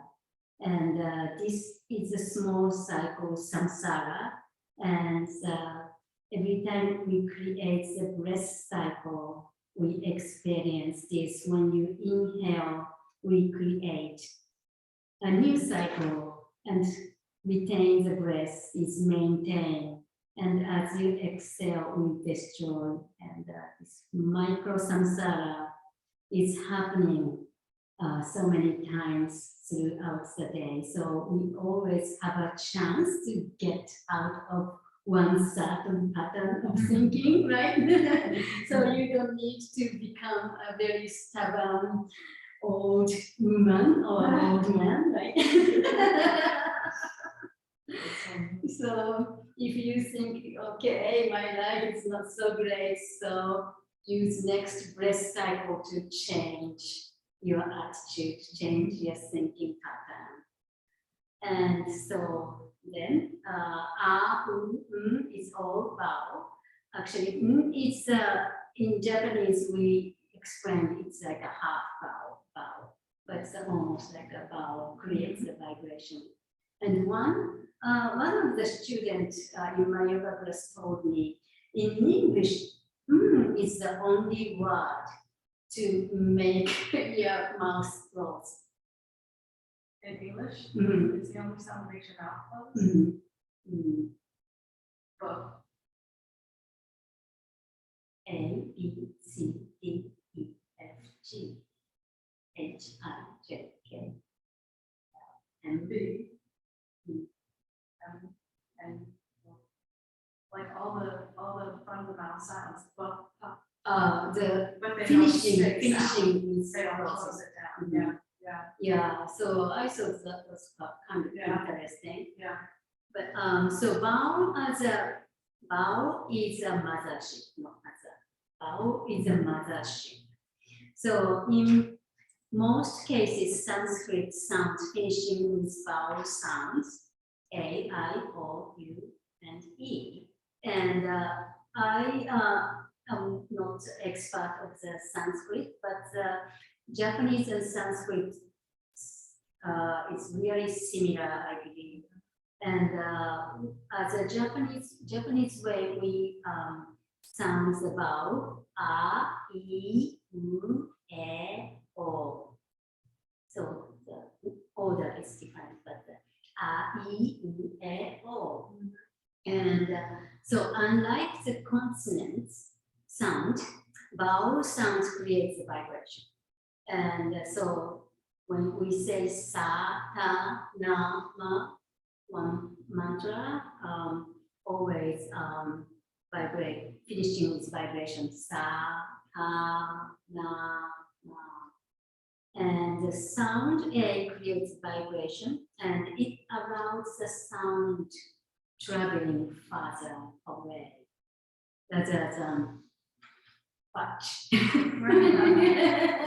Or cake, even cake, right? Smile, right? It's finishing like, like chopping.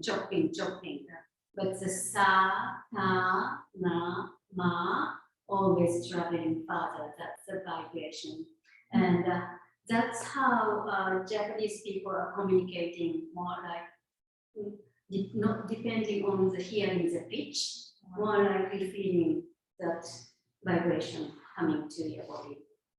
Yeah. So when I was young, I fell or tripped over, I got boo-boo, and my mother came to me and touched and itai, and which means ouch, ouch, ouch. But so I learned what's the sensation of itai, and then later on, if I hear itai, then I just almost feel like a mother's touch. And so like vibrating and also feel that almost some sensation. And we, by doing that, we are creating the sensation and also remembering the things. And those vibration of the touch is almost like creates a connection, so we don't need to talk on the phone every day, right? That's one other thing. My mother and I maybe talk on the phone 4 or 5 times a year. She's living in Japan, and everybody's like, "Aren't you missing your mother?" And she's always here. When I feel like itai, mother is always coming and touching here. So those like a vibration and kind of sensation, it's like a connection, brings a connection. So I don't need to depend on actually physically being with her, physically talking. And it's called Rei. Reiki, Rei is a spirit, and spirit is always with me. Yeah. So, and the spirit is this side. Yes. So Bao is like almost like a mothership, and consonant is like creating the manifestation, like almost like going into this direction, that direction, and Bao is just carrying those, and that's like creating the word or sound and delivering to other people, and the vibration. That's why the music is like touching to people's heart rather than talking. Try to convince you. Maybe only one sound is like I understand. And it's really saving our energy too. When I speak English, I use so much energy to creating the sentence and bring the explanation sub-sentence. But if we can communicate with just like means ouch, or I'm so tired, right? And people ask me, would you like a water? Or like it's like oh, surprise. Ooh, and I don't know, but all the baby in the world is communicating with this sweet sound. Getting attention from your mother,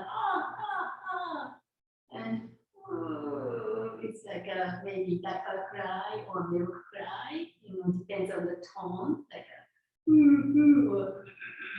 and when he's satisfied, like So those 3 are almost like condensing all humans' emotion. And if we can communicate with this, so we can use our energy more like productive thing. That's dealing so many, argument. Yeah. So then, this is kind of controversial. Yeah.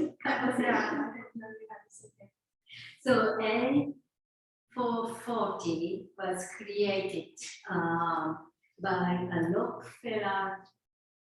Rockefeller Association. Rockefeller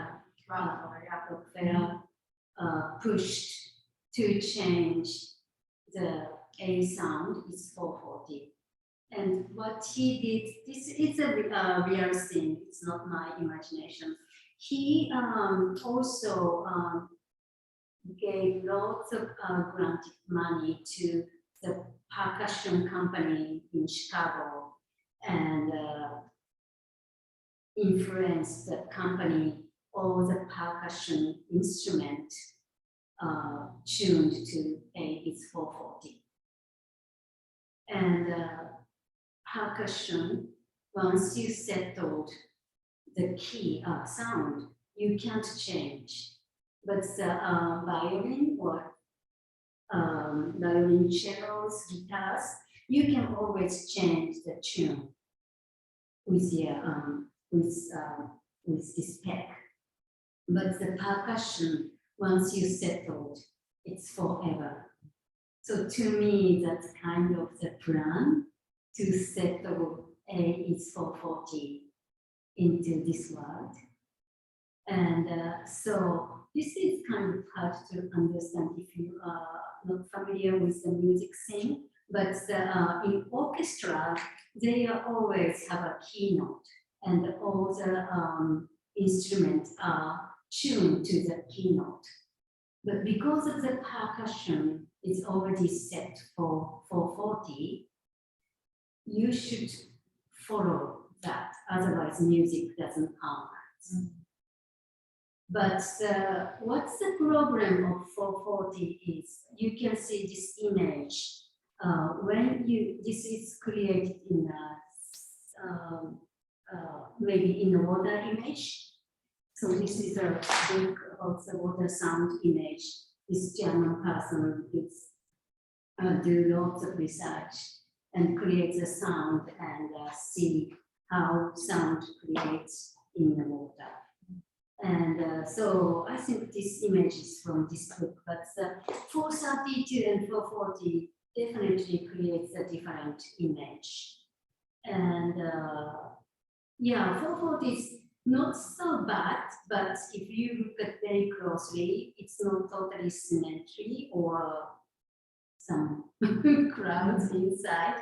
And so this is a maybe very slight, most of the people don't recognize, but very subtle level. It's getting into your body system little by little. It's like dust accumulates. Today's dust you don't see. Next day, oh, maybe the dust funny over there, and if you don't clean the floor, the dust is accumulating, and eventually you can see the ball of that's bunny rabbits or it's a dust bunny, right? So this maybe a little bit subtleness is like people don't notice. So it's accumulating little by little, and eventually it makes you to disease, or maybe to me more likely to coming to mental, because some occultic people in the ancient time, cultism is like people are kind of depends on getting the information from that, especially in Japanese culture. Are you saying Celtic people? Cult like people? Yeah. So now people think if you heard cult, it's like a crazy people. Right. But in Japan for a long time, they use those astrology and people who can channel Right. They are working for the government to decide how we want to create the farming next year, because maybe next year we won't have too much sun and not enough water, so we have to save some food this year. And so, So they used to go to the wise people, mhm, to the shaman and, people. yes, mhm. And those people are actually very staying in high class position, because the emperor depends on their ability to think about next few years. And it, prophesize. but nowadays those people are almost treated as a crazy people, and I think it's also the part of the propaganda. But so, and why I'm talking about this, but so yeah, the famous person as occultism is Steiner. Rudolf Steiner. Do you know that? Yeah, Rudolf Steiner. He does lots of, he was actually didn't write the book. He does lots of lecture, and some people are writing down. And I have a book of his lecture about talking about the human body. And the human body resonates with 432 very well. Yeah. And he actually warned, if you change 440 from 430, humans becoming more sick and also detached from the nature, disharmonized with the nature, and people become more aggressive. And after 440 was released in the world, the rock and roll music was created. And also the NBC's chime, ding ding ding, was totally tuned to 440. And also the way to deliver that ding ding ding is make people's mind a little bit like anxiety, very tiny bit of the anxiety. So this harmony, is stabilizing people's mind. That NBC chime, ding, ding, ding, it's like really something to come. And if you keep listening, it's imprinting, especially if your brand new baby was listening, that's setting into their brain.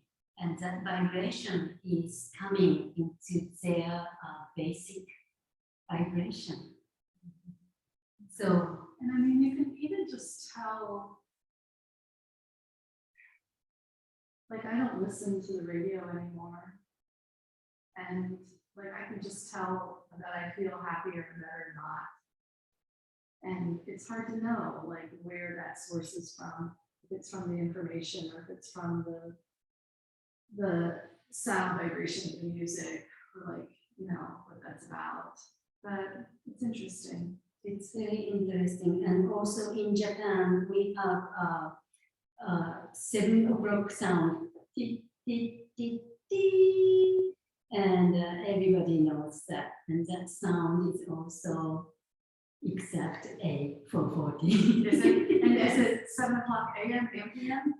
Both. Oh, that's interesting.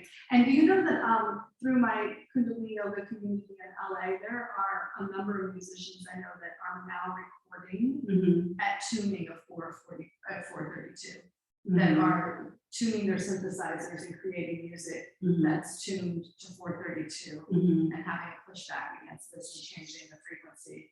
And yeah, and so you can find their music and then you can listen to something that's tuned in at a higher frequency and it's going to be better, more harmonious for your body. So 432 wasn't used for the keynote.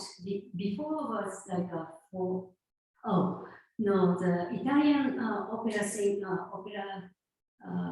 writer Verdi was really insisted for age before 32.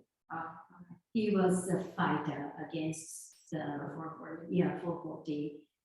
So Europe didn't change until very last moment. But Gregorian solfeggio, which is a very ancient solfeggio, A was 417.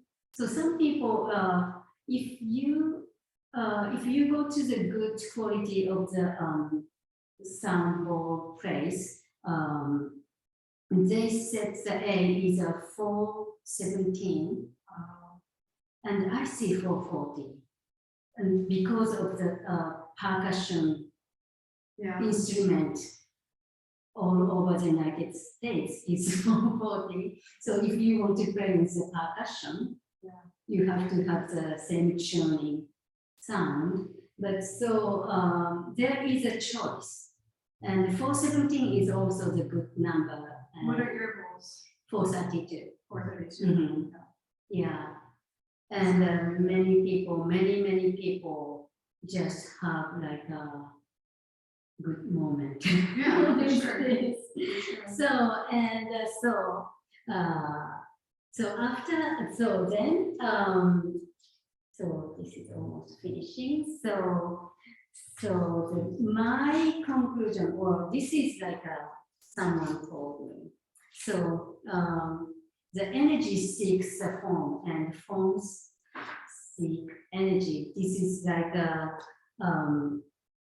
Romeo and Juliet. You never, take it apart. If you have a container, naturally things are moving in.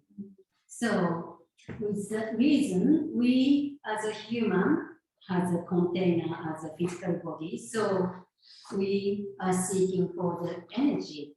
And in the Patanjali's Yoga Sutra, he teaches us the importance of the 8 limbs yoga to take us to moksha, and practicing yama niyama brings you solid base. Yama niyamas is like a escargot. You want to, I want to be a good person. I don't want to tell a lie. I don't do violence thing, and I promise I study by myself. And the escargot is yamas niyamas practice. And that practice is very important to create the good base for your life. If you have a good base, you can start to do more good, productive thing. And after yamas niyamas, the asana is coming. And asana is like almost all the yoga teachers think asana is the yoga. Actually, there is 8 limbs. You want to go through everything, and that entire thing is the yoga. So, but the asana is coming. After yamas niyamas creates a good base, because you want to create the good container to bring the good energy in.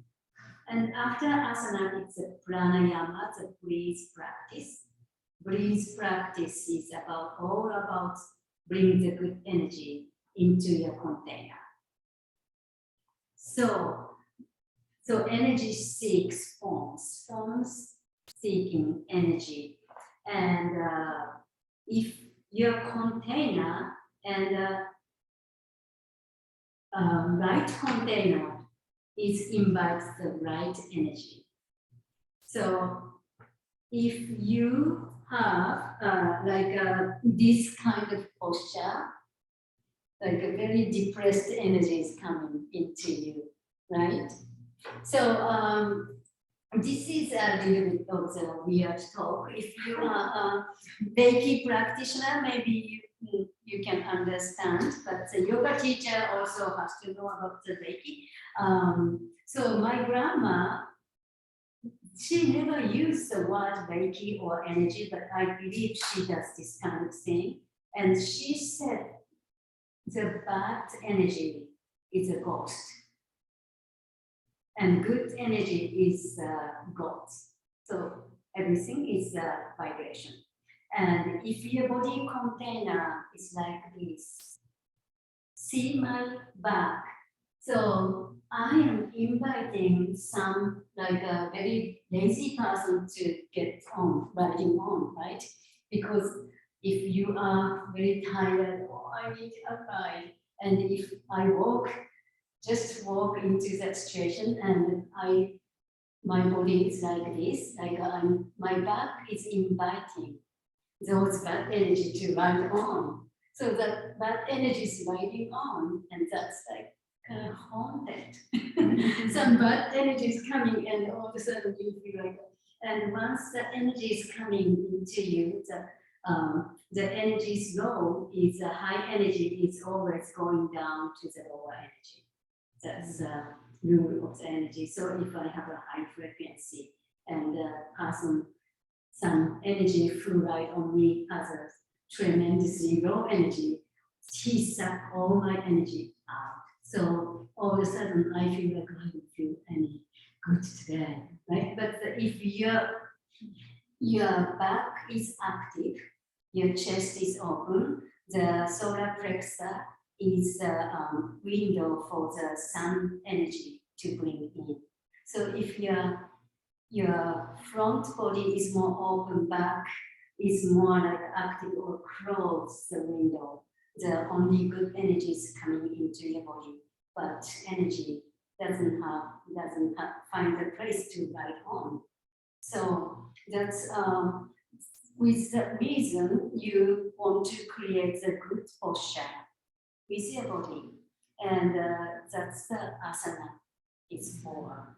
The physicality is so important. I used to think we need to be more spiritual, and I was going into like a 90% spiritual, 10% of the physical, and I realized if you are spiritual, you are just floating, and we are living, like or not, still in the three-dimensional world with dealing with the gravity. So you can't float. So you have to have a good grip with the ground and have a strong posture. So good, the appropriate energy is coming into your body. So you can brighten up your life. So energy and also the physicality relationship is always the same, what's called the same kind of thing, harmony, yeah, harmony. Thank you. And going back to ancient technology. So Patanjali's Yoga Sutra, chapter 1, number 2, Yoga's Chitta, I think Ruchi, yeah, Nirodha. The restraint of the modification of the mind stuff is yoga, translated by Sri Swami Satchidananda. So last 3 years, I met mostly online, many yoga teachers and other weird people. I love these people in the United States, Japan, Russia, Germany, and India. So that's the beauty of using internet. You can connect to people in other countries. I never hesitate to ask my silly questions, which are not always related to yoga directly, yet these topics are somehow connected to my practice and teaching yoga. The word yoga means union, connection, integration. We can practice yoga on and off the mat, in fact. We need yoga wisdom throughout our daily life, more than practicing on the mat. One of the most attractive words from other teacher, I even don't remember his name, was that you can teach yoga to anyone in any situation, to whom even there is only one day left in his or her life, or to whom has just born. So if you can give them a moment to connect innermost of themselves, your mission is accomplished. And this word is always resonate to me. So I am now teaching yoga to the elder ladies in nursing home, and 3 regular ladies are joining my practice. One can't hear, one can't see, one has a very big body, so her mobility is so small. And the first day, I was like a deep breath in and out. Then I just came up with the chicken dance, just elbow up and down, up and down, up and down, front back, front back, front back, and people who can see, I just go to there and lift the elbow and do this. And who can't hear, it's just seeing me doing that. And this mobility lady actually, I can do it. So, they start to enjoy this activity. And I felt like, okay, this is a yoga. Because somehow, they recognize their body in the, like, I don't like the word to say, but the jail of the body. And the people are actually start to liking to staying in the jail, and I can't move. So they just start to complaining, and the President Biden doesn't do anything, and it's not about it's not related to your body. You can just lift up, right? You can release yourself out from the jail, and so that unknown name yoga teachers was really always staying with me. And when you become a yoga teacher, you expecting like many people coming and how I can deliver the sun salutation, and but the reality is there is a people, I have information here, and my hip doesn't move, and so you can't just teach sun salutation as you run, right? Even though you can deliver very beautiful sun salutation. And so all these understanding about what yoga is, especially the wisdom part, then you can just ease people with your talking and less mobility, or even just like let's think about something funny and laugh and ha ha ha ha, and that is also can be a yoga class, right? So I want to encourage so many yoga teachers to read those old documents, old text, and some people is bringing those things very easy to understand for us. And also to me, the movie Wayne's World #2 is definitely talking about yoga. Also recent HBO movie Don't Look Up is also, material versus spiritual. And so you can find so many yoga wisdom, so many things, and talk about it. Then your teaching skill is much, brighter, lighter, and you actually enjoying. And if you have so many people who are in a very good fit, then you kind of like, I don't, am I teaching sun salutation today? I don't have any supper. I don't think we're gonna get to So I always, and for the 18 months of teaching, and Then also I started to use the tuna fork because one YouTuber in Japan who is actually the astronomologist is created so many beautiful tuna forks, and I just bought 432 at the beginning and started to listening, and I wanted to know what's the 432 do to me. So first tuna fork I got is 432, and I started to use around people's ear, and I saw many people started to cry or having like a things. Then little by little I added the tuna fork from him because he creates almost one by one custom, and also he gives people a lecture why he created this and what you are expecting from this. So I have now 7 or 8, and I went to like 5 lectures from him to understanding what the sound does. And so this is my journey to using this, and now I own 4 crystal singing bowl, which is very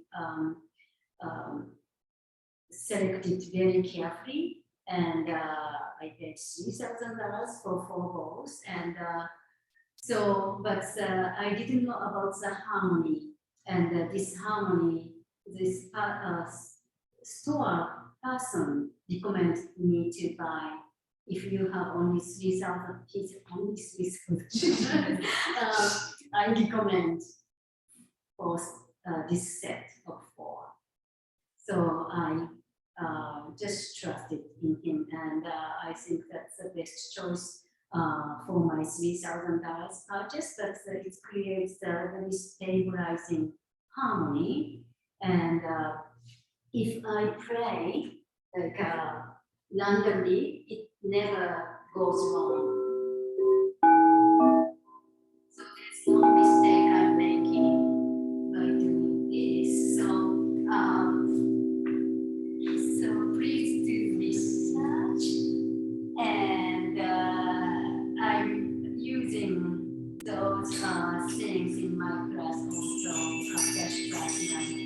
Just instead of saying my word, delivering my word, I just get people to, and so those our studio, the studio I'm working, they do survey to the student, and at the end of the month, we share all the survey, the comment of the students to all the teachers. So those 3 are the most recent comment I received, and I'm so grateful people has this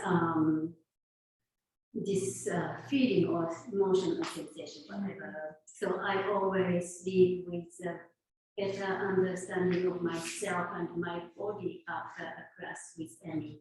I am always impressed with her knowledge and her passion to share it with others.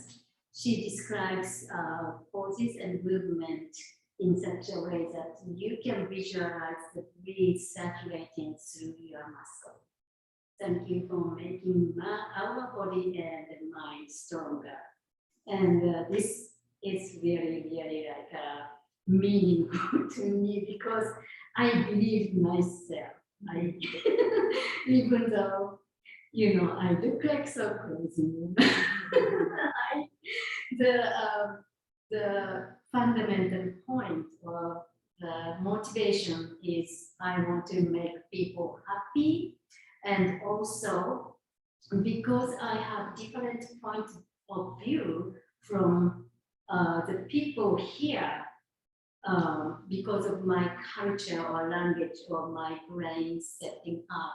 So I can tell people if you are suffering just looking things from this point, how about going around here and see? Or how about flying up and see from here?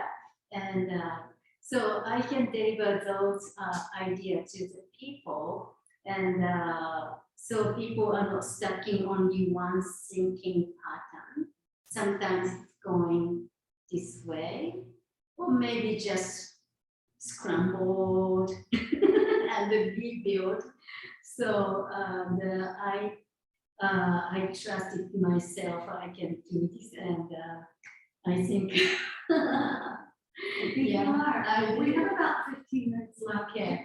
Rules, right? yes, and Does that work out? I want you, both of you, to experience what I deliver at the end of the class.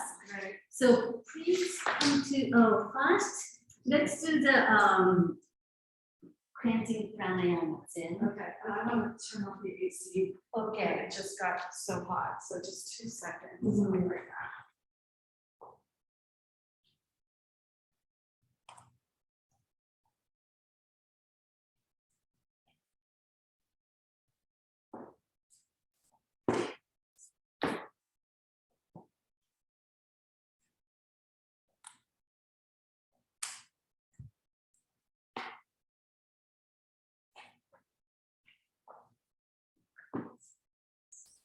Okay, we're gonna put us that way. So, and do I have this one? I'm gonna turn my mat. Yes. And do you want to stop this because Yes. We'll just ask people, thank you for joining us, and thank you very please much. listen to the recordings for your sound experience.